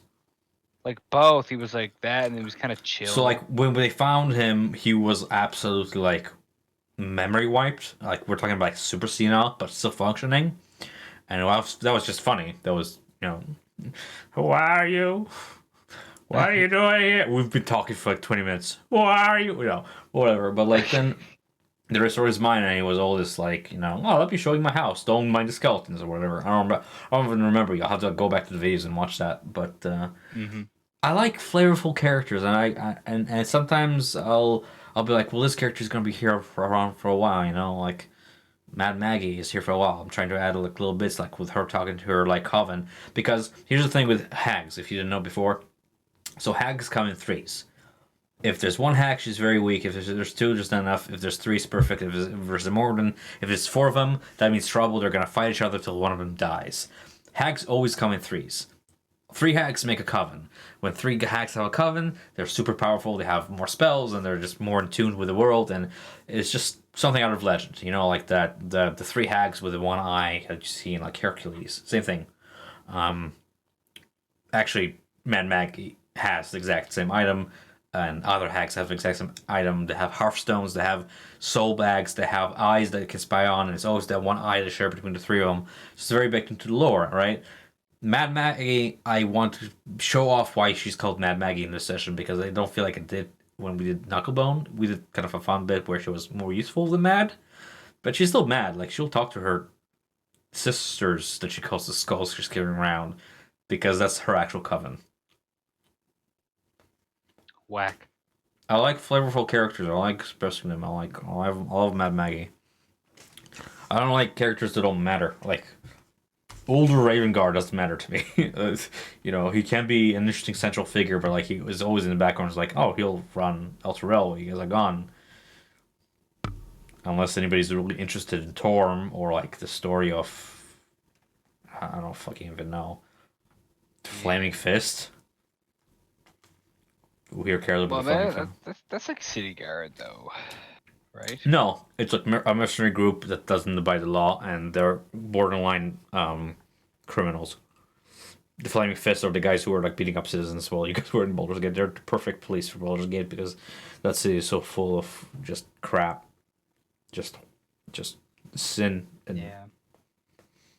God, I have to pick a cleric subclass, and I've gone through most of them, and I'm like, Life, not to tell you what to play, but life is generally the one that goes the best for healing if you're looking for like health restore. But cleric can be so many things. Just don't pick war, because then you will be throwing away everything that like you're trying to I'll do just be like with support. Because war is not support. Yeah, I'll be more of a Good night, paladin. guys. All right. See ya. Message me if you have any other questions. Yeah. This session was really fun. Thank you very much. I wish there was more Can't of it, wait but to you go know, to the pit. we're going to the pit. And then we're going somewhere else too, because I don't think the pit is going to take that much time, unless you guys are going to like pick a fight. And if you guys are going to pick a fight, breaking somebody out? Hmm? Aren't we breaking someone out? Yeah, but I mean, like, there's multiple interactions in the pit I've got planned. Oh, I see. I mean, out of character, look forward to Kovic. Yeah. I'm going to have a direct continuation of this session going into Bishop. Because at this point, we're just discovering the map. So why not just include the story going forward as if like, oh, by coincidence, this also happens. Consequence of a previous action. Guess who's here? Kind of thing, you know? You'll see. Mm-hmm. Which is good.